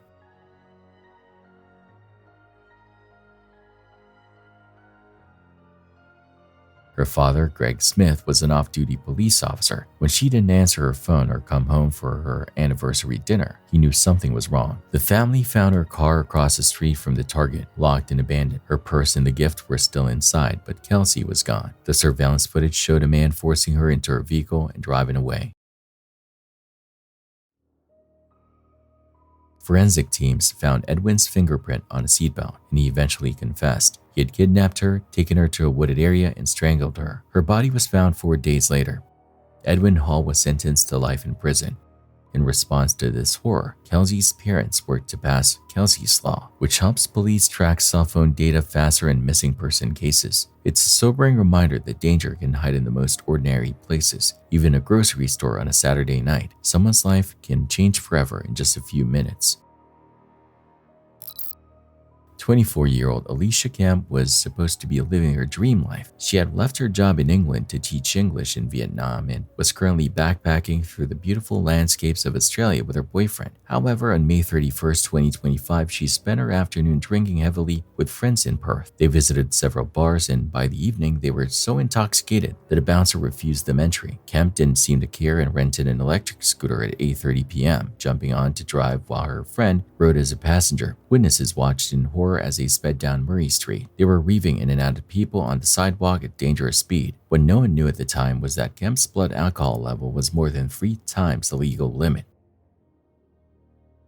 Nearby, 51-year-old Fan had just finished dinner. He was a structural engineer and a father of 2. As he walked along the street, Kemp's scooter slammed into him from behind at 15 miles per hour. Fan hit the pavement with incredible force and never moved again. I feel terrible for his family, especially knowing his wife now has to care for their son alone. It is so heart-wrenching that a simple walk home ended this way. Fan had his life taken due to a massive brain bleed caused by the impact. Kemp later pleaded guilty and received a 4-year prison sentence. Really sorry for what happened. You know, it's not a second that's gone past that she hasn't felt the pain of what she's done. She feels for the family. She's not quarrelling with the amount of time. She understands she's got. This tragedy led to several councils in Australia banning e-scooter rentals indefinitely. It's a somber reminder how one poor choice can destroy multiple lives in an instant. On July 1st, 2025, a man named Omar Farangzan shared a series of photos on Facebook that would haunt his friends and family forever. In the images, he is smiling brightly in his motorcycle helmet while a massive brown bear stands just a few feet behind him. Another picture shows him pointing toward a small bear cub on the side of the road, as if it were a harmless tourist attraction. Omar was an airport coordinator from Italy who was finally living his dream of riding through the Carpathian Mountains on the famous Trans-Fagurasan Highway. This motorcycle trip through Romania was supposed to be his great escape from the daily grind. 2 days after those smiling selfies were posted, Omar was riding near the Vidraru Dam. This area is lined with warning signs in both Romanian and English that explicitly state, "Do not feed the bears and stay in your vehicle." Despite these clear warnings, Omar stopped his bike right next to one of the signs. He spotted a mother bear with 3 young ones and decided to get off his motorcycle. He pulled food from his bag and his phone captured the terrifying moment the situation turned deadly. In this video, on his phone, you can hear Omar speaking excitedly in Italian about how beautiful the bear is. He had no idea he was in extreme danger. Mother bears are fiercely protective of their youngsters and will attack anything they see as a threat. Omar got too close and the bear charged with enough force to knock him off his feet. She grabbed him in her jaws and dragged him nearly 60 meters down a steep ravine into the dark forest. Other tourists watched in total horror and called for help, but it was too late. I feel terrible that a dream vacation ended in such a gruesome way because of a few seconds of poor judgment. Even though he was wearing protective gear, his life was taken by the catastrophic injuries he sustained. September 4th, 2006 started like any other workday for the world-famous 44-year-old Steve Irwin. He packed his boat with camera gear and headed to Bat Reef off the coast of Queensland. The original plan was to film for a documentary called Ocean's Deadliest, but the weather was far too murky to find the sharks they were looking for. Steve hated being idle, so he decided to find a massive 8-foot stingray he had spotted earlier. He wanted to get some bonus footage for a project involving his young ones. Steve and his cameraman Justin Lyons jumped into the chest-deep water with their snorkeling gear. Steve swam directly above the stingray to get a perfect shot of it swimming away. Normally, these animals are very docile and only use their tails for defense, but something went wrong. The animal likely mistook Steve's shadow for a predator and went into defensive frenzy. Its jagged tail whipped up and struck Steve multiple times in the chest. I remember exactly where I was when I heard this news. It felt like the whole world lost a friend that day. Lions didn't realize how bad it was until the water turned a deep red. They pulled Steve into an inflatable boat and found a 2-inch wide wound directly over his heart. Despite the crew performing CPR for over an hour, Steve looked up and calmly said his final words, "I'm dying." Even if he had been in a hospital, the damage was too massive to survive. His wife Terry later destroyed the footage so their youngsters would never have to see that dramatic moment. Steve's legacy continues through his family, but the void he left behind is still felt by millions.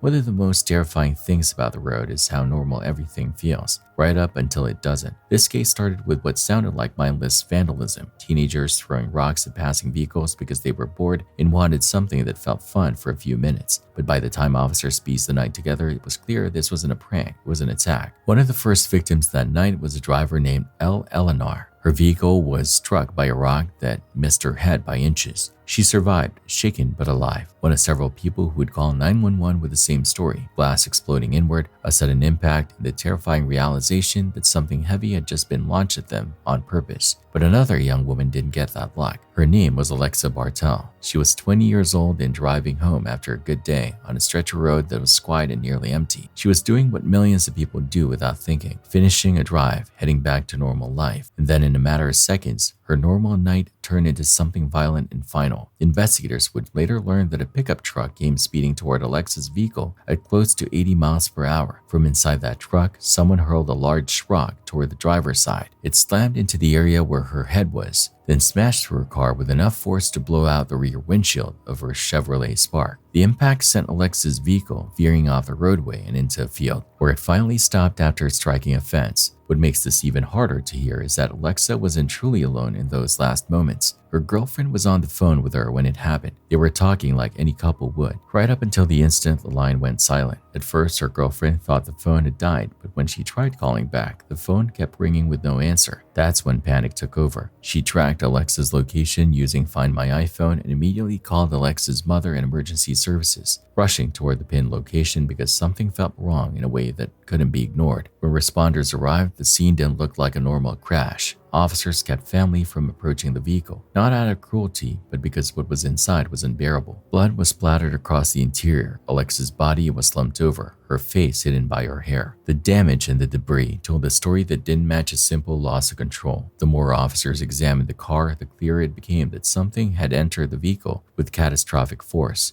31, we get a call from an RP that stated somebody in an unknown make model white truck threw a rock from the sunroof into his windshield. Point of impact looked identical to that one. Went through, he got a ton of glass in his eyes and his face, and we can't get a better vehicle description as of yet. I'm going to go back and talk with them again. And then... Did you say where that happened at? So it's less than 2 miles from here. So if you mentioned that it was juveniles. They didn't give me an age range. They couldn't tell. They said that the truck had high beams on, really bright lights. They couldn't tell specifically what the age was, but at least occupied by 2. And it was a tall truck because the individual had stood up and out of the sunroof and through their windshield, probably going like 65. Get out here. We can't right now. I'm very sorry. Yeah, and I understand that, and I do appreciate your request. Just we're trying to preserve the scene so that we can get the best representation for it. So I'm sorry we cannot do that. So okay, I can let you know that it's more than just a car accident. So. What do you think? Is someone else involved? I can't really share that right now, but I can let you know that it doesn't seem like she just went off the road. Well, we're looking at this as a homicide investigation, to be honest, because of what happened, and we think somebody else intentionally caused the accident. Oh my God! That's the only information I can give right now. So that's why we want this to be very slow. We believe this is more than a car accident. Okay, does that make sense? And as they worked the scene, more calls came in. Other drivers reported being hit by rocks as they drove through the same area. Some had glass embedded in their eyes and faces. Some were injured. Some were only alive because the object didn't strike them directly. The pattern wasn't random. Someone was doing this repeatedly, targeting moving vehicles, turning ordinary traffic into a hunting ground. As the investigation accelerated, officers started going door to door, interviewing victims and mapping out the route of the suspect vehicle through any available surveillance footage. Leads came in and died quickly. A white truck, a truck seen at a gas station, teenagers spotted on cameras. Some vehicles didn't match. Some had no sunroof. Some were ruled out entirely. It took days of grinding work, reviewing footage, checking vehicle details, and chasing every thread. There were several cars in the Boulder and down Highway 93 hit by rocks. Yeah. One of the people was killed. So yeah. It's kind of a big deal. You might want to see the indent. Yeah. So is the rock still in there? The rock is indeed still in there, to my Okay. knowledge. I came home last night and my parents, when we picked up the car. Where did the rock actually, did it come in the front? It came in the front, and something else must have hit the back, is our theory. Or blew out your back window too. The rock is still in the car. The Right, rock, but I mean, yeah. your back window was broken out by this whole incident. I'm not sure if it was the same rock or a separate rock. But I mean, I'm not. you started with a windshield, and then I did. after all this, I did. Okay. You know, I think the freakiest part of this whole thing was Can you, continuing to drive down that dark road with hearing the windshield break apart. Is the rock embedded in the front end of your car, or does it hit it and just bounce off? It hits it, and then I lose track of it. Okay. But in the pictures, it's not there. Okay. It took out my license plate, too. At that point, you said you got out of the car, you went up to check on the people in front of you. What'd they say? He was just in shock, really. Like, he was like, I just got hit by a rock. Like, oh. I was like, dude, same. And I saw where his entered. It was like the top part of his windshield. it was like really close to hitting him. It scratched his leg a little bit, I think. Other than that, he was on the phone with like his dad or something. Okay. I'm glad I'm okay too. It was pretty scary. We reasoned that if that had hit me in the head, I probably would have died. Did you see the car that it came from? There was no car. You didn't see anybody? I did not see anybody. I saw the rock. I saw the rock about a second before it hit my windshield. So you were driving along. Yes, in the dark. There was no one else and around. And you saw no other vehicles around? No other vehicles. You didn't see any people on foot? I did not see any people. I saw the rock out of the corner of my eye, and there was a moment of like confusion because I was like, is that a rock? And then it hit the windshield. And you had injuries. Yeah. Do you need medical or anything? Huh? You need medical or anything? This might need medical. I don't think it will. It's a little sore, but I mean, this is like the deepest like cut that I've had to date. Okay. So other than being a little concerning, it's mostly closed up now. It's not really bleeding anymore. I don't think there's any debris in it. Hit your shoulder. What do you do? I have glass everywhere in my eyes, so I swerve, and I can't see the road for a couple seconds. And so I just slammed the brakes. Luckily, somehow don't end up off the side of the road because of the Subaru. And luckily the glass blocked definitely pretty much all of the momentum of the rock. Because I hardly felt that. All I felt was just glass shards in my eye. Did you know what hit you? No.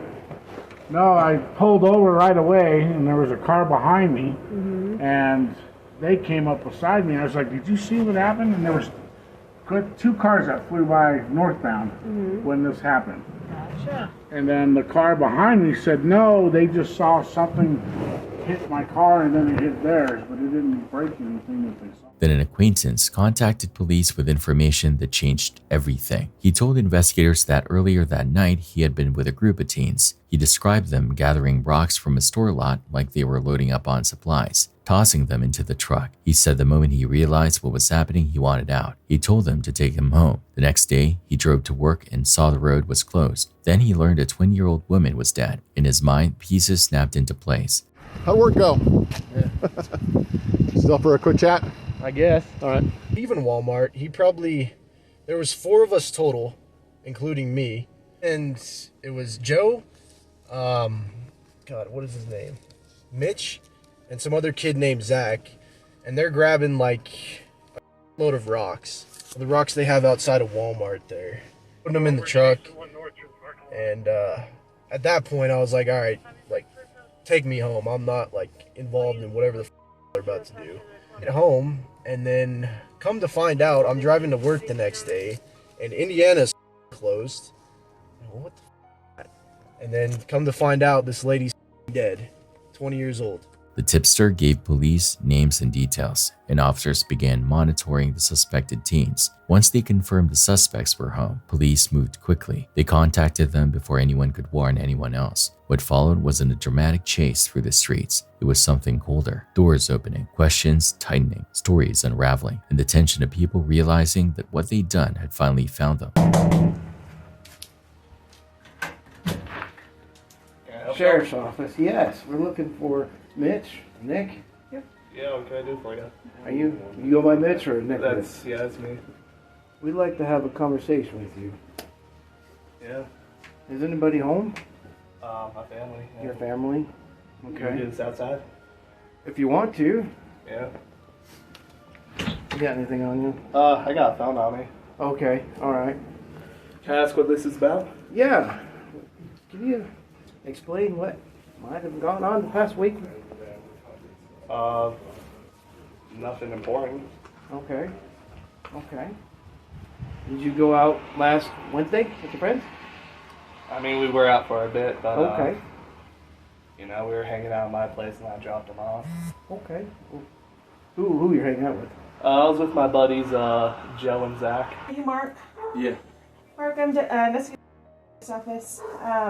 Do you mind if we speak with you for just a couple minutes? Yeah, what's it regarding? I was hoping to speak with Joseph, actually. Is he home? Yeah, he's upstairs. Okay. We do need to talk to him tonight. Can we grab him or... What's it regarding? It's regarding an incident that we're investigating. What's that incident? It's an ongoing investigation, and I do need to talk to Joseph about it.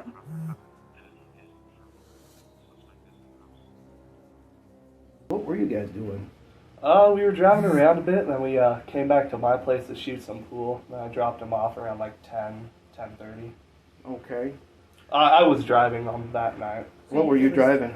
I wasn't driving, but we were in my Silverado. Yeah. Silverado. There's that black one right there? Yeah. Okay. So that was last Wednesday, and you said you got home at 10:30? Are you sure about that? After I dropped them off, I had to run to Walmart, but I forgot my wallet, so I ran back home. Okay, what time were you at Walmart? I didn't make it before they closed at 11. Hey, Joseph. I'm Investigator Kim at the Sheriff's Office. How's it going? How's it going? Good, thanks. Hey, we were hoping you could come chat with us for a little bit.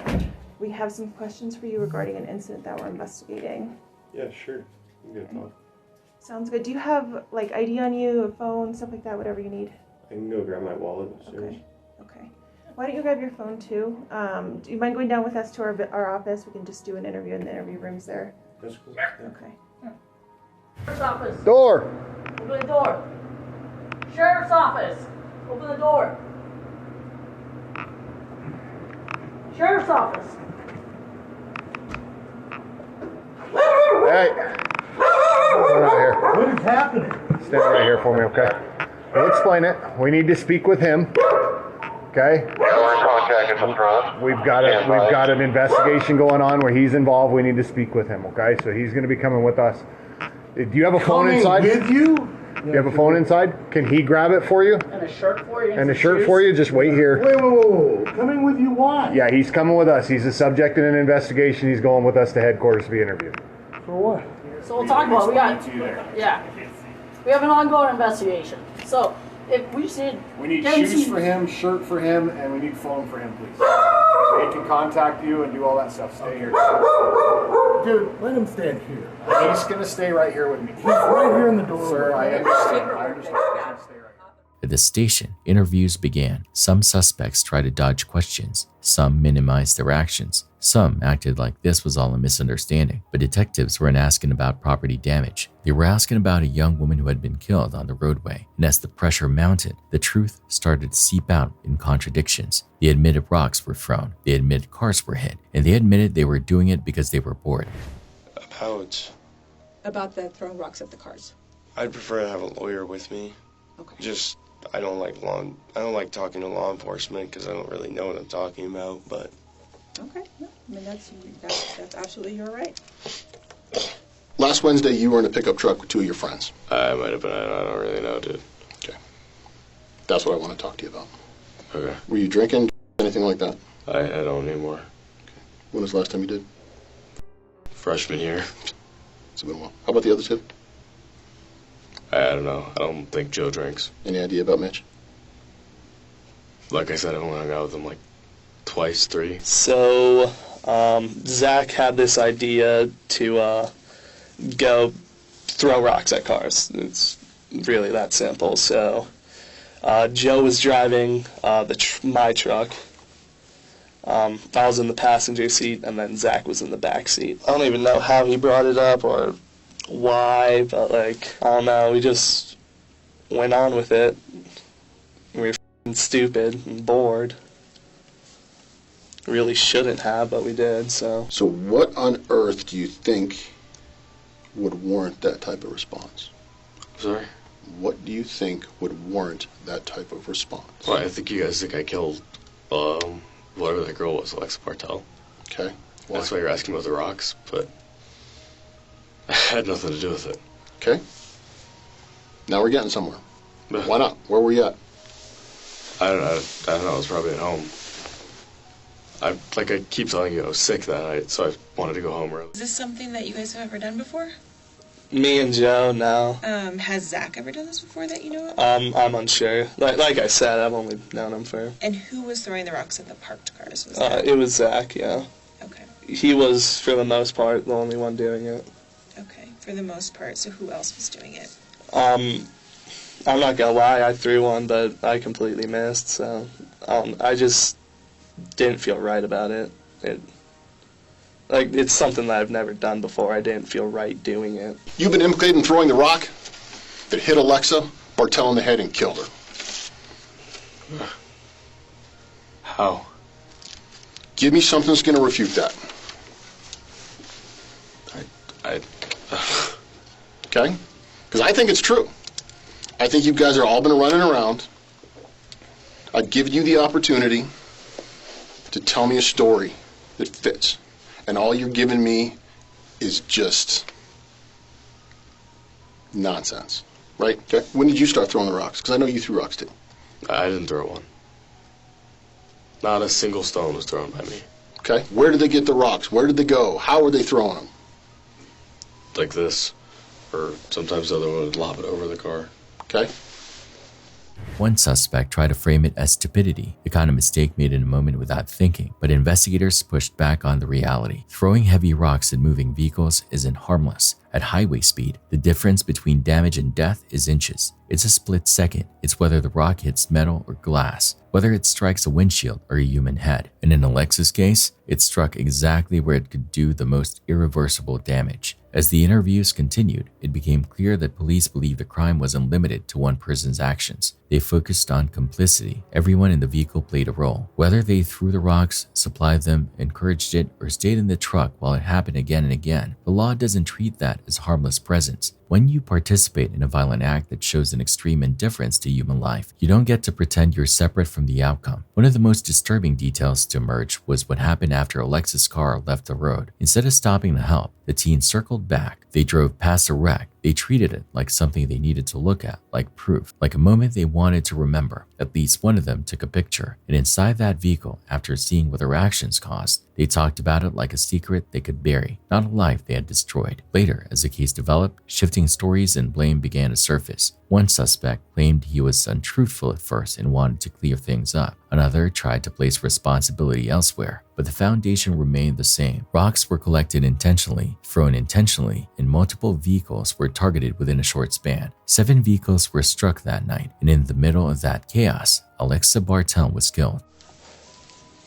I was hoping that the driver was just checking on the damage. That's really what I was hoping for at the time. And you didn't, did you throw any of the rocks? Like I said earlier, I did, but I missed it, and I kind of just like thought to myself how it's kind of a stupid decision and how I probably shouldn't. What was the conversation in the car? How was the decision made to turn around if you didn't turn around for the other cars? I guess Zach was kind of like, we have to go back and see that. And that's kind of what I remember. He said, we have to. It was kind of like excitement, I guess. So we turned around, and then we went back, and there's just, like, audible silence. Like, you couldn't hear anything. Well, truthfully, when I woke up in the morning, I saw Indiana was closed. I thought I was going to be sick. Okay. Why? Because the only reason they closed both lanes in a road like that is because somebody died. Bingo. Why'd you take a picture of it? Why'd I take a picture of it? Because I thought they would want it. Who? Mitch or Joe. Okay. Did they tell you to take that picture? I can't remember, but, you know, there's a car sitting out there, we were moving, so I took it. What'd you see? It's a blur. Focus. What did I see in the picture, or what did I see? What did you see? A car just sitting out there. So how many rocks did you throw, if you didn't throw that one? Didn't throw any. None at all? Not a single one. Not a single rock, even at a parked car? No. But you did hand them up? Yes. Okay. That was something very impactful for me during our little conversation. I just want to make sure I shared that with you. So you also need to understand that, yes, there is a level of complicity with everybody in the car, right? So there is a subset of first-degree murder that says you have an extreme indifference to human life. And that is exactly what you guys demonstrated tonight. So at this point, you are under arrest for first-degree murder. You're going to be booked into jail. And you're going to have an opportunity to get to serve the charges. And this is not a bailable offense. Just so you know, there is a statute of legal theory that we have that if you are involved in a crime, you are commensurate to that crime. So that being said, because of your involvement in this incident, you are being charged with first-degree murder by showing an extreme indifference to human life. Okay? What's going to happen now is you're going to be booked in. There is no bond available for this until you go in front of a judge. What's called a proof evident hearing. So what's going to happen tonight, a patrolman is going to be in here shortly, and we're going to transfer you down to the jail. Do you have any questions? Are my boys here? Did you guys get them I'm not too? going to answer that question. Are you unable to? I'm unwilling to. Okay. By the time the justice system reached the end of the road, the charges reflected the scale of the harm. This wasn't treated like reckless mischief. It was treated like what it was: violence aimed at strangers on the roadway, carried out with a level of disregard so extreme that death was always a possible outcome. The consequences were severe because the consequences for Alexa were permanent. Tensions rising on day 5 of the trial of Joseph Koenig, a second former friend and co-defendant taking the stand to testify against him. And you tell her you can't think of how Joe came in possession of that rock because it was in the back seat with Zach. Yes, I did say that. But today you still maintain, you're saying to us it was Joe who threw the rock. Yes, that's what I'm telling you. Did you know from the time Alexa Bartell was killed until today that Joseph Koenig threw the rock that killed her? I did. Alexa didn't get a warning. She didn't get a chance to react. She was just driving home, doing nothing wrong, on a dark road, and a rock came out of nowhere with enough force to end her life. And that's what makes this story stick in your chest long after you hear it. Not just the cruelty of what happened, but how easily it could happen to anyone who happened to be driving through the wrong place at the wrong time. October 27, 2018 was supposed to be a standard match day for 60-year-old Vichai Srivadanaprabha. His team, Leicester City, had just secured a win, and he watched the celebration from his private box. Following the game, he walked onto the field to board his personal helicopter. This was parked right on the center spot at the stadium. This was a regular sight for the fans. At 8:37 p.m., the aircraft lifted off with 5 people on board, including Vichai, 2 staff members, and 2 highly experienced pilots. The helicopter climbed to about 430 feet when a critical part in the tail rotor failed. The duplex bearings seized up, causing the pilot to lose all control over the direction of the aircraft. The helicopter began to spin violently before plummeting into a parking lot just outside the stadium. It hit the concrete hard, and the fuel tanks ruptured instantly. A massive fire engulfed the wreckage within seconds. 2 brave police officers ran toward the flames, but the heat was too intense for them to reach anyone inside. The most disturbing part of this story is that 4 of the 5 people actually survived the initial crash. However, they were trapped inside with severe injuries and could not escape before the fire took their lives. It is absolutely haunting to think about those final seconds inside that cabin. Investigations later revealed that the manufacturer may have known about the faulty part, but failed to warn anyone. Vichai was a man who transformed his team into champions, but his life was taken far too soon. Storm Deli was a 22-year-old Belgian YouTuber who loved nothing more than the isolation of the great outdoors. He spent most of 2024 hiking alone through Swedish Lapland, documenting his solo adventures for his subscribers. On October 29th, Storm was trekking through a remote region near Sarek National Park, roughly a day's walk from his car. That night, a massive blizzard slammed into the area with hurricane-force winds, reaching 120 kilometers per hour. The temperature plummeted to a bone-chilling negative 18 degrees Celsius with a wind chill. Storm sent a video to a friend showing snow filling up his shoes and his tent being hammered by the wind. His friend warned him to be careful, but the young man didn't seem worried at all. He even messaged his grandmother saying he would survive. Those were the last reassuring words his family ever received. During the night, the brutal storm likely destroyed his tent or blew it away entirely, leaving him with no shelter. When his body was eventually found, he was clutching a sleeping bag and a toothbrush, showing that he had tried to move through the whiteout conditions to find safety. At some point in the dark, Storm fell and broke his nose. He was injured, freezing, and completely alone. Between 2 and 2:36 in the morning, he managed to call emergency services to beg for help. While rescuers located his position, the winds were so strong that helicopters could not fly. They had to wait for the storm to pass before they could launch the mission. By the time they reached him at 10 the next morning, the Belgian adventurer was dead. It devastates me to think about him suffering out there in the cold for so many hours. His life was taken by hypothermia, leaving his family to mourn a legacy captured on a camera that is still lost somewhere in the snow.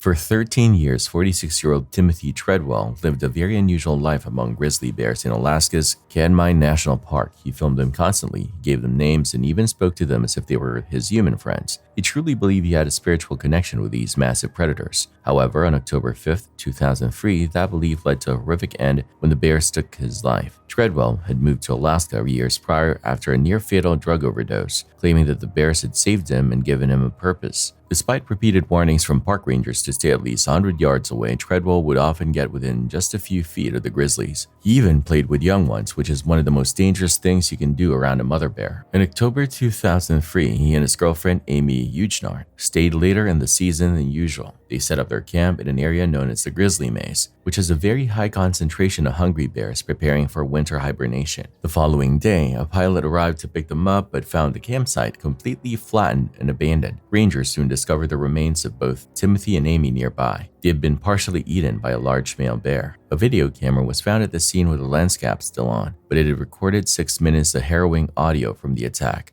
The sounds were so disturbing that a documentary filmmaker told Treadwell's ex-girlfriend to destroy the tape immediately. I honestly don't think I could ever bring myself to listen to something so tragic. On August 14, 2021, Lucy Grace Estella was at Lagoon Amusement Park in Utah, celebrating a birthday. Around 6 in the evening, she and her husband boarded the Sky Ride, a slow-moving chairlift that climbs to 60 feet above the park. Lucy was filming the scenery when her husband noticed something deeply disturbing in a chair passing them in the opposite direction. There's a guy hanging on that ride. Lucy turned the camera and captured a man hanging from the outside of a southbound chair, dangling 50 feet above the concrete. The 32-year-old man was gripping the safety bar with both hands, but his entire body was suspended in midair. In this video, you can see that he appears strangely calm. He isn't kicking his legs or trying to pull himself back into the seat. He just hangs there, looking around as the ride carries him over a fountain and a tree-covered walkway. Lucy originally thought she was watching some kind of professional stunt because of how still he was. I honestly cannot imagine the shock of seeing someone in that position without knowing if they were okay. While family members were at the park with him that day, the man had chosen to ride the Sky Ride completely alone. Investigators later checked the ride and found no mechanical issues. The safety bars were working exactly as they were designed to. Unfortunately, those bars cannot stop someone who decides to climb out on purpose. As the chair moved out of view, the man let go. He plummeted 50 feet to the ground and was rushed to a hospital in critical condition. 2 days later, his life was taken by the injuries from the fall. His family asked for privacy, leaving the public to wonder what led him to that moment. On March 3, 1985, 33-year-old Shirley Durden waded into the shallow crystal waters of Peak Bay with her husband and a close friend. They were diving for scallops in water that was only about 6 or 7 feet deep. Shirley's 4 young ones were playing on the beach just 15 yards away, enjoying a beautiful family day out. No one was worried about danger because shark attacks in that specific area were almost unheard of at that time. As Shirley was scanning the seafloor to fill her bag, a massive great white shark suddenly exploded from the water. In this video, you can see how quickly a peaceful afternoon can turn into a nightmare. The shark, estimated to be 20 feet long, breached completely with Shirley in its jaws. It crashed back down and shook her violently while her husband and youngsters watched from the shore. Her husband tried to dive in to save her, but his friend had to physically hold him back because there was nothing left to be done. The shark eventually took Shirley's entire body down into the depths. When rescuers arrived, they searched for days but only found a single swim fin. This became the first documented case in Australian history where a victim was completely consumed by a shark. I cannot even wrap my head around the trauma those youngsters must have faced, watching their mother's life taken in such a public and violent way. It's a terrifying reminder that when we enter the ocean, we are no longer at the top of the food chain. On the night of February 18th, 2023, the quiet air of Larimer County, Colorado, was broken by a routine traffic stop that would end in a total nightmare. Sheriff's Deputy Lorenzo Lugens noticed a Ford Fusion driving erratically through a hotel parking lot. The driver was 28-year-old Brent Thompson. After realizing the car had an expired registration, Deputy Lugens followed the vehicle onto a highway ramp and pulled it over. Lugens soon discovered that Thompson's license was revoked and he was labeled a habitual traffic offender. When Thompson gave a fake name and was told to get out of the car, he made a split-second choice to run. In this video, you can see the deputy chasing the unarmed man across the median. Why don't you give me the right name? It is the right name. No, it's not. Yes, it is. Brent, I know. So right now you're under arrest. No! Stop me or you're tased! Stop!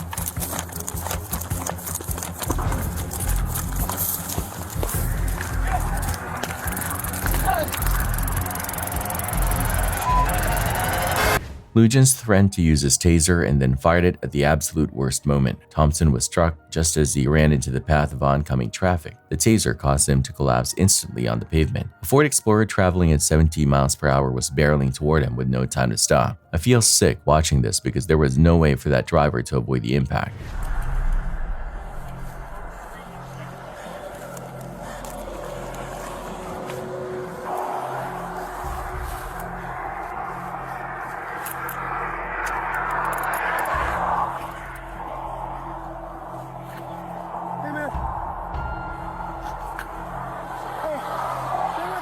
Thompson was run over and suffered catastrophic injuries. Instead of keeping him still, the deputy handcuffed the bleeding, unconscious man and flipped his body over multiple times. Moving a victim with these kinds of injuries can easily make things worse. Thompson did not survive. His family later won a $5 million lawsuit, claiming he fled because he was terrified of going through withdrawal in a jail cell. Legally, though tragically Mr. Thompson died in this case, it was not a deadly physical force case as Colorado law defines. It's truly insane that no criminal charges were filed after such a deadly mistake.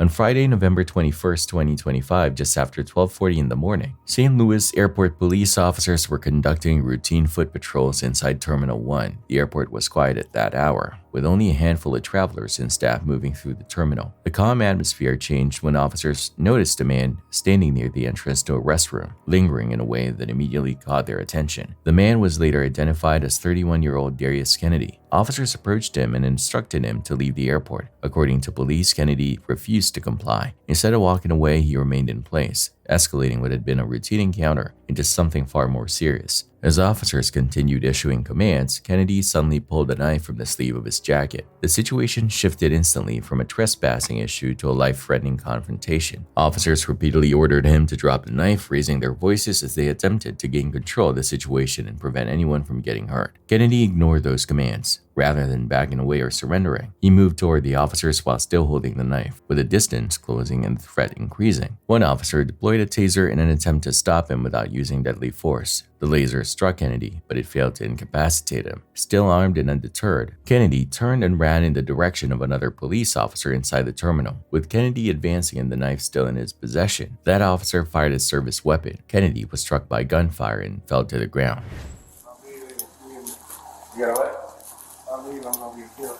You're gonna get killed. Oh. Hey, bro. Listen here. Drop it. Drop the knife. Drop it. Drop the knife. Drop it.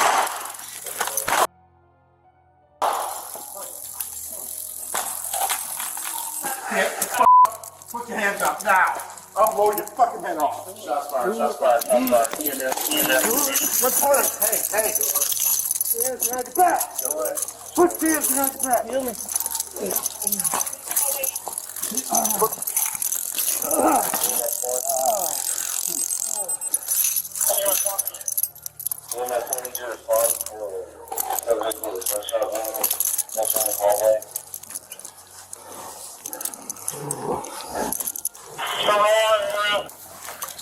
Let's go, bud. Huh? About to leave. You can't leave. What do you mean you can't leave? If I leave, they gonna kill me. You got a what? If I leave, I'm gonna get killed. You're gonna get killed. Hey, bruh. Listen here. Drop it. Drop the knife. Drop it. Drop it. Drop the knife. Drop it. Mother, son of a. Get the fuck. Put your hands up now. I'll blow your fucking head off. Shots fired. Shots fired. EMS needed. Hey. Put your hands behind your back. Put your hands behind your back.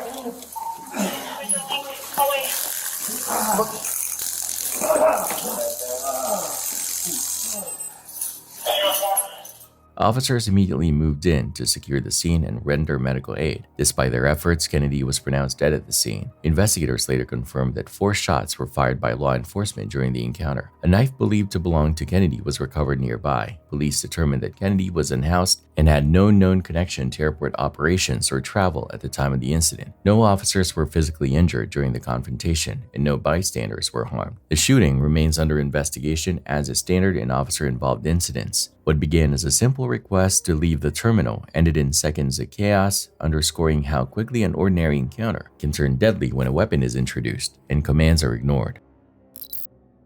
On the night of April 5th, 2023, police officers in Farmington, New Mexico responded to what they thought was a domestic violence call in a quiet neighborhood. In this video, you can see them approaching a suburban home, but they are about to realize they are at the wrong address. The actual call was for House 5308 across the street, but the officers were standing in front of House 5305. The resident of that home was 52-year-old Robert Dodson. He had no idea why people were in his yard in the middle of the night.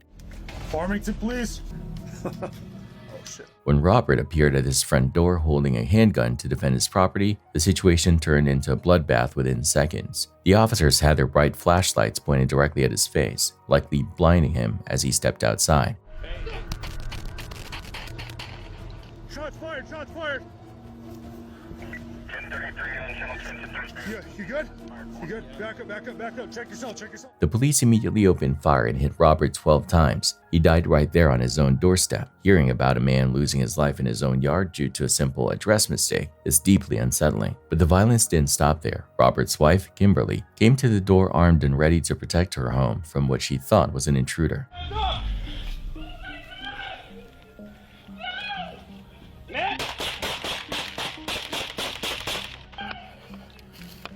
Please don't. The officer fired another 19 times at Kimberly. Miraculously, she was not hit by a single bullet. Inside the house, the couple's youngster was so terrified that they called 911 to report that their home was under attack. The police chief later apologized for the mistake, and the officers were put on leave, but no one faced criminal charges. The Dodson family filed a lawsuit stating the police never even announced who they were before they started shooting. Listen to this chilling 911 call where 83-year-old Noah Lavery confessed to taking his own wife's life. When Noah Lavery called 911, he calmly told the dispatcher that he had just smothered his bedridden wife. During the call, he explained that the decision had been mutual, claiming his wife agreed to it because of her incurable alcoholism and ongoing suffering. But prosecutors would later argue something very different, believing that Lavery simply wanted his wife dead and used her illness as justification. Edmonton 911 emergency. Do you need police, fire, or ambulance? I have just smothered my wife. I'm putting you through to police, sir. Edmonton Police Service, I can help you. I have just smothered my wife. My name is Noel Lavery. We live at 96 Melbourne Road East. Okay. And what is your name again? It's Wolf? My name is Noel. Noel? Okay. O-E-L. Okay. And I have... What's your date of birth, Noel? I beg your pardon? What is your date of birth? 15th of July, 1928. Okay. What the hell has that got to do with the fact that I just murdered my wife? Okay, I need the information from you. All right. Okay. Ask on. Okay, 15th of July, you said? 1928? That's correct. Okay. Is your wife ill, sir, or was she ill? She was a very chronic alcoholic. Okay. Was she drunk tonight, or what? Yes, she was. What is her name?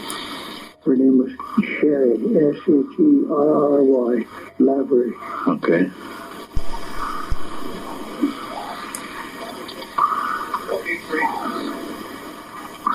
Okay, where is she now? 926 Melbourne Road East. No, but where is she in the house now? There. Okay. Are you there or not? Yes, I'm beside her. Okay, in the bedroom? Yes. How old is she? 50. She's almost 51. Okay.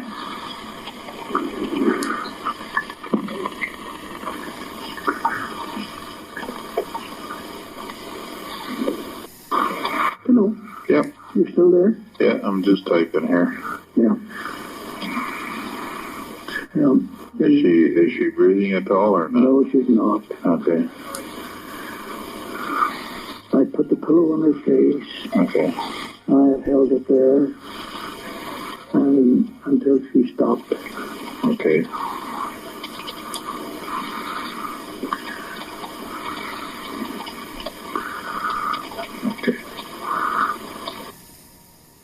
Okay, did you have an argument with her tonight, or? Speak up, please. Did you have an argument with her tonight? No, it wasn't an argument. Okay. No, my wife has been a very chronic alcoholic. Okay. For quite some time. There's a whole medical history that will come out of this. Okay. Charlie, talk to me. What's going on there? Okay, what caused you to do it tonight? Which hand? Sorry? I've been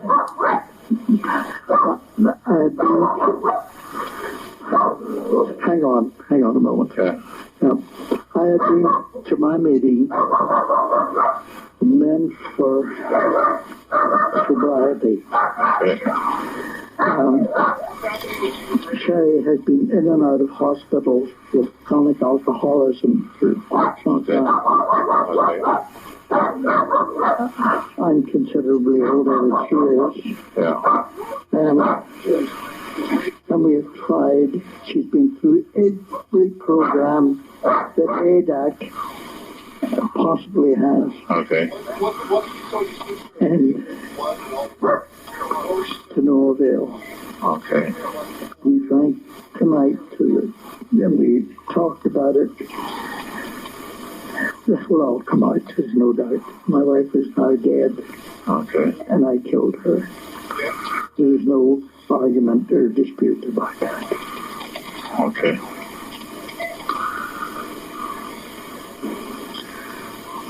Okay, and was it a mutual decision or was it your decision to do it? We talked about it. Okay.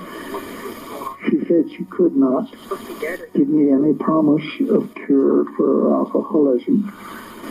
Okay. She is 51. I am 78.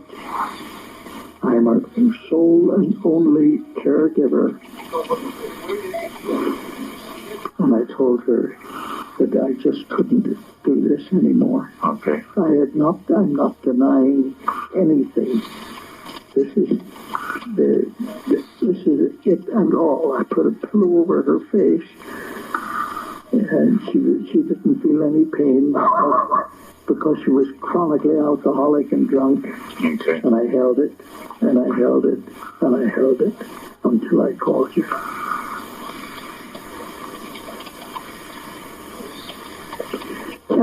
Kevin, get the hell away.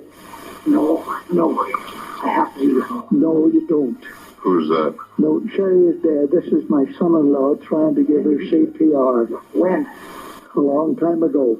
Yeah. This is my son-in-law trying to give her CPR. Okay. Get the police here as quick as you can. Are they on the way? Yeah, should be on our way. Yeah. Okay. I'm not trying to deny anything here. Get the police here, please. They're on their way.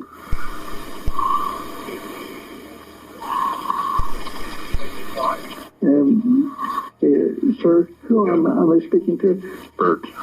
Bert, there is no point in us, you and I, carrying on a conversation. What is done is done. Okay. If the authorities are on the way, we will be here. Okay, and that's your son, Kevin, that's there in the background? That's my son-in-law, who rushed to try and give her CPR. Okay. And I made sure that she was gone before I made the phone call. Okay, did your son-in-law live there or what? I'm sorry? Did your son-in-law, did you call him as well? No, I didn't. I called my wife's daughter from my previous marriage. Okay. She called her husband, Kevin. Yet, there is really no need for us to continue this. If the authorities are on their way, What is done is done. Okay. The police coroner will want to have you take care of this. There are no excuses being made. Okay. Thank you, Bert. Okay. Good night. Okay, no. Bye-bye. Bye. In a recorded interview with police, Lavery showed little remorse. He openly admitted to the act and claimed he was ending his wife's pain. At one point, he stated, "I don't regret what I've done. I was taking her pain away." His wife, Sherry, had reportedly struggled for years with alcoholism and severe depression, conditions that had slowly taken control of her life. An autopsy revealed disturbing details. Sherry had extremely high levels of alcohol and antidepressants in her system at the time of her death, so much so that medical experts stated the substances alone could have been fatal. This raised troubling questions about whether she was already near death when Lavery smothered her, or if his actions were the final and deliberate cause. During the trial, the couple's daughter, Lee Makarowicz, delivered an emotional victim impact statement that left the courtroom silent. She described her mother as someone with an extraordinary personality and spoke about the deep love her parents once shared. She said her mother's mental illness and addiction had taken her life long before Noah did. And while she admitted she understood why her father believed he was helping, she wished the situation had ended differently. Lee did not hold back her anger toward the justice system, the prosecution, and the media. Her words reflected heartbreak, frustration, and a sense that no outcome could truly bring peace. The Crown pushed for Lavery, who had been acquitted of murder, to receive an 8-year prison sentence for manslaughter. The defense, however, argued for leniency, asking for a 2-year conditional sentence instead. In 2012, Justice Donna Shelley sided with the defense. She sentenced Noah Lavery to 2 years of house arrest, stating that sending him to prison would not serve society. She explained that Lavery had already suffered the worst punishment imaginable, losing his wife after watching her endure years of suffering. According to the judge, Lavery loved his wife deeply, cared for her attentively, and suffered greatly as he watched her decline, a suffering she believed prison time would not undo. On August 9, 2023, just hours before police would discover Sarah's lifeless body in her bunk bed at the family home, CCTV cameras at Heathrow Airport captured a disturbing scene. Sarah's father, her stepmother, and her uncle were seen calmly moving through departures, passing passport control and boarding their flight without hesitation. To anyone watching, it looked like an ordinary family trip. In reality, it was the beginning of an international manhunt. After landing in Islamabad, Sarah's father made a chilling phone call to UK police. In a flat, emotionless voice, he confessed to what he had done. He told the investigators he had illegally pushed his daughter, admitting that he beat her too severely and killed her. The confession sent shockwaves through authorities, who immediately began coordinating across borders. UK and Pakistani police worked together to track the family as they moved between countries. Months later, the suspects were finally located and arrested, bringing an end to the search, but not the horror of what had already been uncovered. In December 2024, Sarah's father and stepmother were convicted of her murder and sentenced to life in prison. Her uncle was also found guilty, convicted of allowing Sarah's death, and received a 16-year prison sentence. The case remains one of the most chilling examples of calculated violence hidden behind a quiet escape, ending with justice only after Sarah had already lost her life. Riley Strain, a 22-year-old University of Missouri student, set out for a night of fun in downtown Nashville on March 8, 2024, but the evening ended in heartbreak. Surveillance footage from that night shows Riley visibly intoxicated, wandering the streets after being removed from a bar for verbally aggressive behavior. Despite his condition, he was seen telling a nearby officer that he was fine, even as he drifted farther from his hotel. Witnesses later reported seeing Riley near the edge of the Cumberland River, where he appeared unsteady and nearly fell in. That would be the last time he was seen alive. Really know how we found it. I would love to say just dumb luck, divine intervention. It was just sitting there. 2 weeks later, his body was discovered 8 miles downstream. The autopsy concluded that Riley had accidentally drowned, with acute alcohol intoxication playing a major role in the tragic outcome. Timothy James Pitson, born on October 18, 2004, was just 6 years old when he vanished in a case that continues to confound investigators and haunt the public. On May 11, 2011, Timothy's father, James Pitson, dropped him off at Greenman Elementary School in Aurora, Illinois. But shortly after, his mother, Amy Fry Pitson, arrived at the school claiming a family emergency and checked him out just minutes into the school day. What followed was a carefully orchestrated, deeply unsettling series of events. Instead of taking Timothy home, Amy embarked on a multi-day road trip, stopping first at a vehicle repair shop before being driven into the Brookfield Zoo with her son.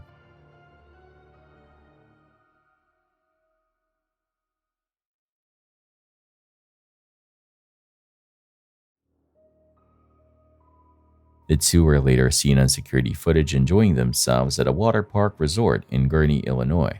From there, they continued to travel, stopping at another resort in Wisconsin. Surveillance footage confirmed they checked out together the next morning, and phone records showed Timothy was still with her. He could even be heard saying he was hungry during a call to a family member. Amy assured everyone they were safe, but she began ignoring her husband's calls. Soon after, she started appearing on security footage alone. Her solo outings included stops at stores where she purchased items like a pen, envelopes, and notebooks.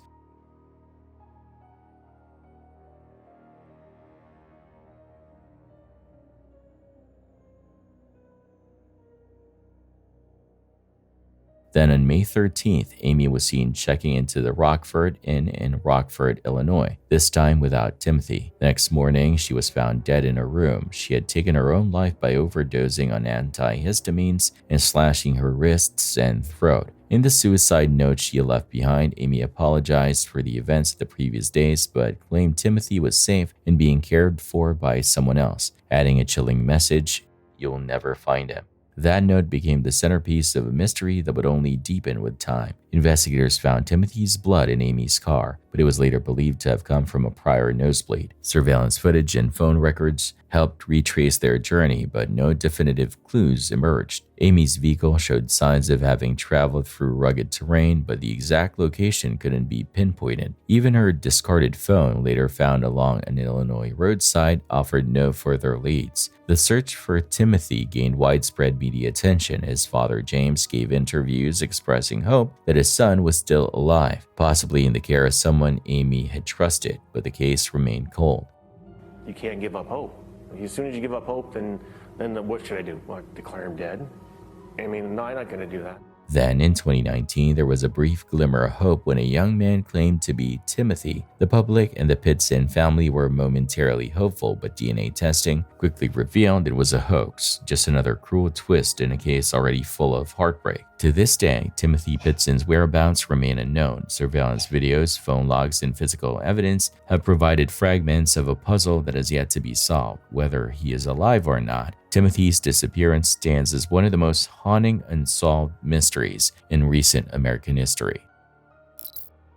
Roller coasters are built to thrill, to push limits, deliver adrenaline, and create unforgettable memories. But for 12-year-old Kyle Wheeler and his father Russell, what was supposed to be a fun outing at Knott's Berry Farm in California turned into a terrifying ordeal they'll never forget. On September 16, 2009, the two boarded Accelerator, a high-speed steel-launched coaster known for propelling riders from 0 to 82 miles per hour in just over 2 seconds. As they waited in line, they likely felt the familiar mix of excitement and nerves. What they didn't know was that they were minutes away from disaster. Just as the ride launched, the launch cable responsible for catapulting the train forward suddenly snapped. Metal fragments from the failing system flew at incredible speed, striking both father and son while they were strapped in with no way to shield themselves.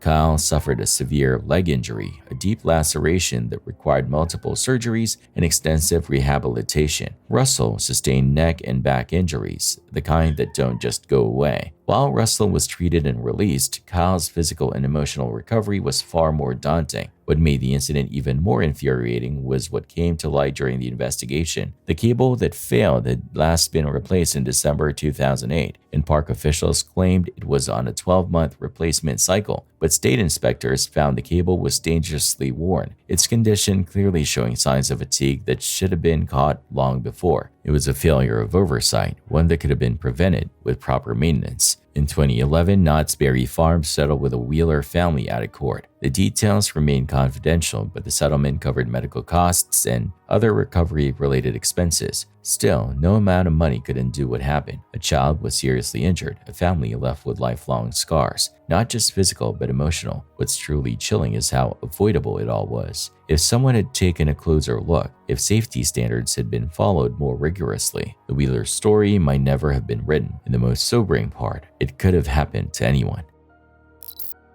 This clip, uploaded to YouTube by Ikaro Applehive, features unsettling footage of a Chinese or Thai woman lying in bed, visibly unwell, while undergoing what appears to be a traditional healing ritual. At first, everything seems calm and routine, but within moments, the ceremony takes a disturbing and unexpected turn.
I honestly can't explain how an egg could transform into something that dark, but what truly made the moment unsettling was what she did next. She drank it. The ritual clearly wasn't meant to unfold that way. Her actions took a disturbing turn, and what followed changed everything. It's a moment that will no doubt haunt everyone who witnessed it.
There's that old saying, the camera guy never dies, but sometimes he just dies last. That seems to be the case here. What the person filming feared quickly became reality. When the camera steadied again, the girl was no longer on the bed, and the others who had been tending to her were suddenly gone too. How they ended up outside sitting in that strange, lifeless way remains a mystery. Were they even still alive? Before the person behind the camera could process what was happening, the possessed woman appeared right in front of them. The footage cuts off there, but the lingering sense of dread feels like the final scene of a horror film. The only difference? This wasn't a movie. It was real, or at least it felt that way, don't you think?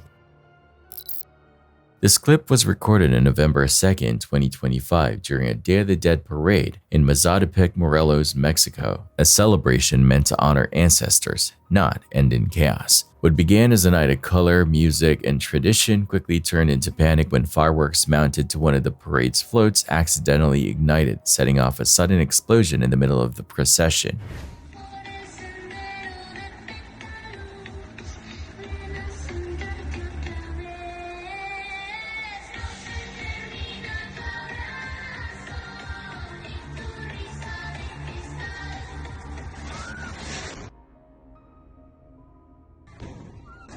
Witnesses captured the moments as sparks erupted near the float, followed by a loud blast that sent crowds running for safety. According to local authorities, at least 8 people were injured, including parade participants and bystanders watching from the sidelines. State civil protection officials later confirmed that an investigation was launched to determine whether the event organizers had obtained the proper permits for pyrotechnic use. Fortunately, none of the injuries were life-threatening, and all victims received prompt medical care. Despite the frightening incident, officials managed to contain the situation, allowing the parade to continue under strict supervision. The explosion served as a sobering reminder how quickly celebration can turn to crisis, and why even joy-filled traditions must be handled with care when fireworks and large crowds mix.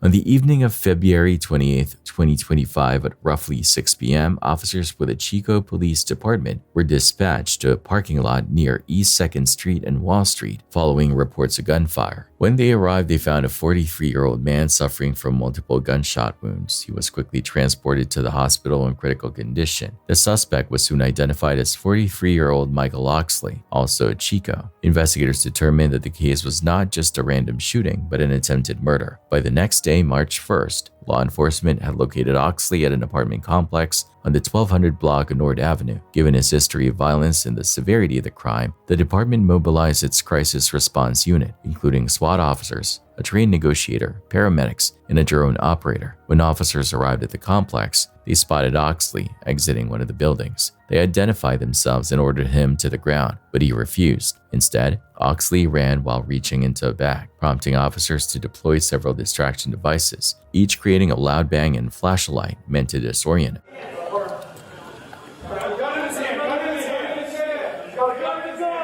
Hey, back up, back up. I'm gonna put right in his face. Roll the gun, Delta. Roll a Delta. Roll a Delta. Gotta walk with an Delta. Delta. He's got hairspray. Hairspray in front of me. Flip him. Hey, pie that. You want him up? I got it. He's down the hallway. Okay. He's walking up to the garage. Hey. Second floor garage. Oxley fled into one of the apartment buildings and barricaded himself inside his unit. Officers immediately locked down the entire complex and established a perimeter. During their attempt to serve him with a search warrant, Oxley emerged into a hallway armed with a handgun equipped with an extended magazine and a can of bear spray. Despite repeated commands to drop his weapon, he continued to advance. More distraction devices were used, but Oxley retreated again, this time into the parking structure attached to the complex. Chico, please! Stop! Hands in his pockets, Chico, please!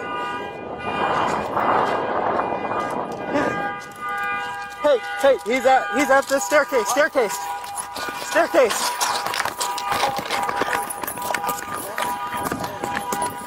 He's going up, he's the 3rd story.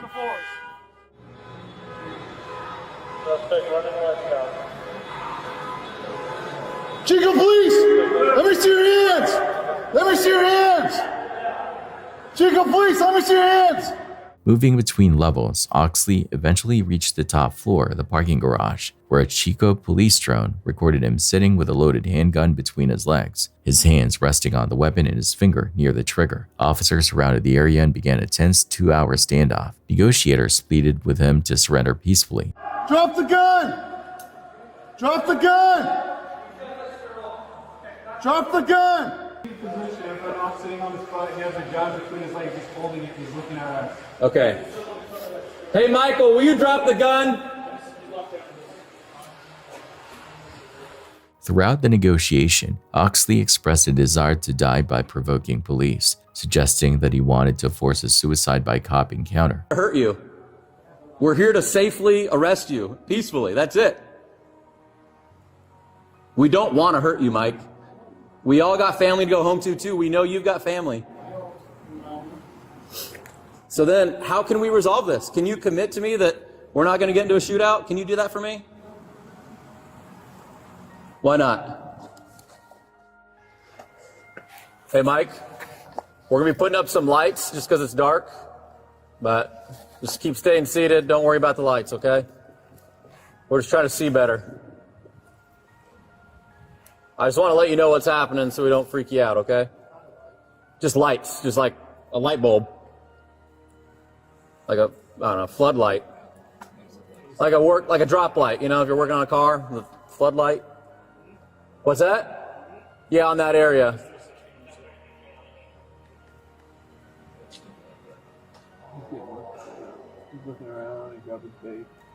Mike, I don't like your body language right now, bud. Let's bring it down. Let's bring it back down.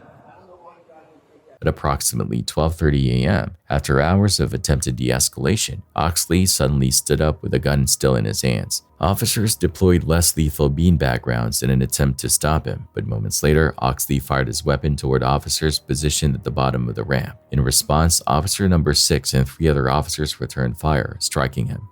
And listen to us. You're not going to get shot, and it's not going to hurt.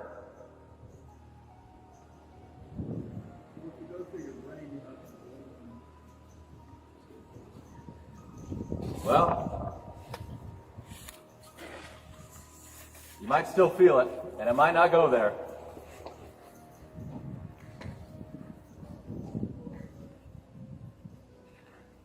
Put the gun down, Mike. Stay seated. Do not stand up, Mike. Do not stand up. Less lethal, I heard it.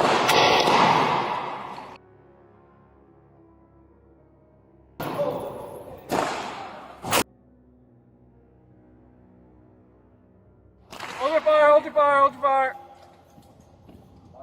Once the gunfire ceased, SWAT medics moved in immediately. Oxley's firearm was secured and he was pronounced deceased at the scene. After being evaluated by the team medic, his weapon, still loaded with an extended magazine, was recovered beside him. As for the original victim of February 28th shooting, police confirmed that he survived his injuries. The tragic sequence of events that followed, from the attempted murder to the standoff and final exchange of gunfire, underscores how quickly violence can spiral, leaving behind only loss and unanswered questions. Thanks for watching. Stay vigilant, friends.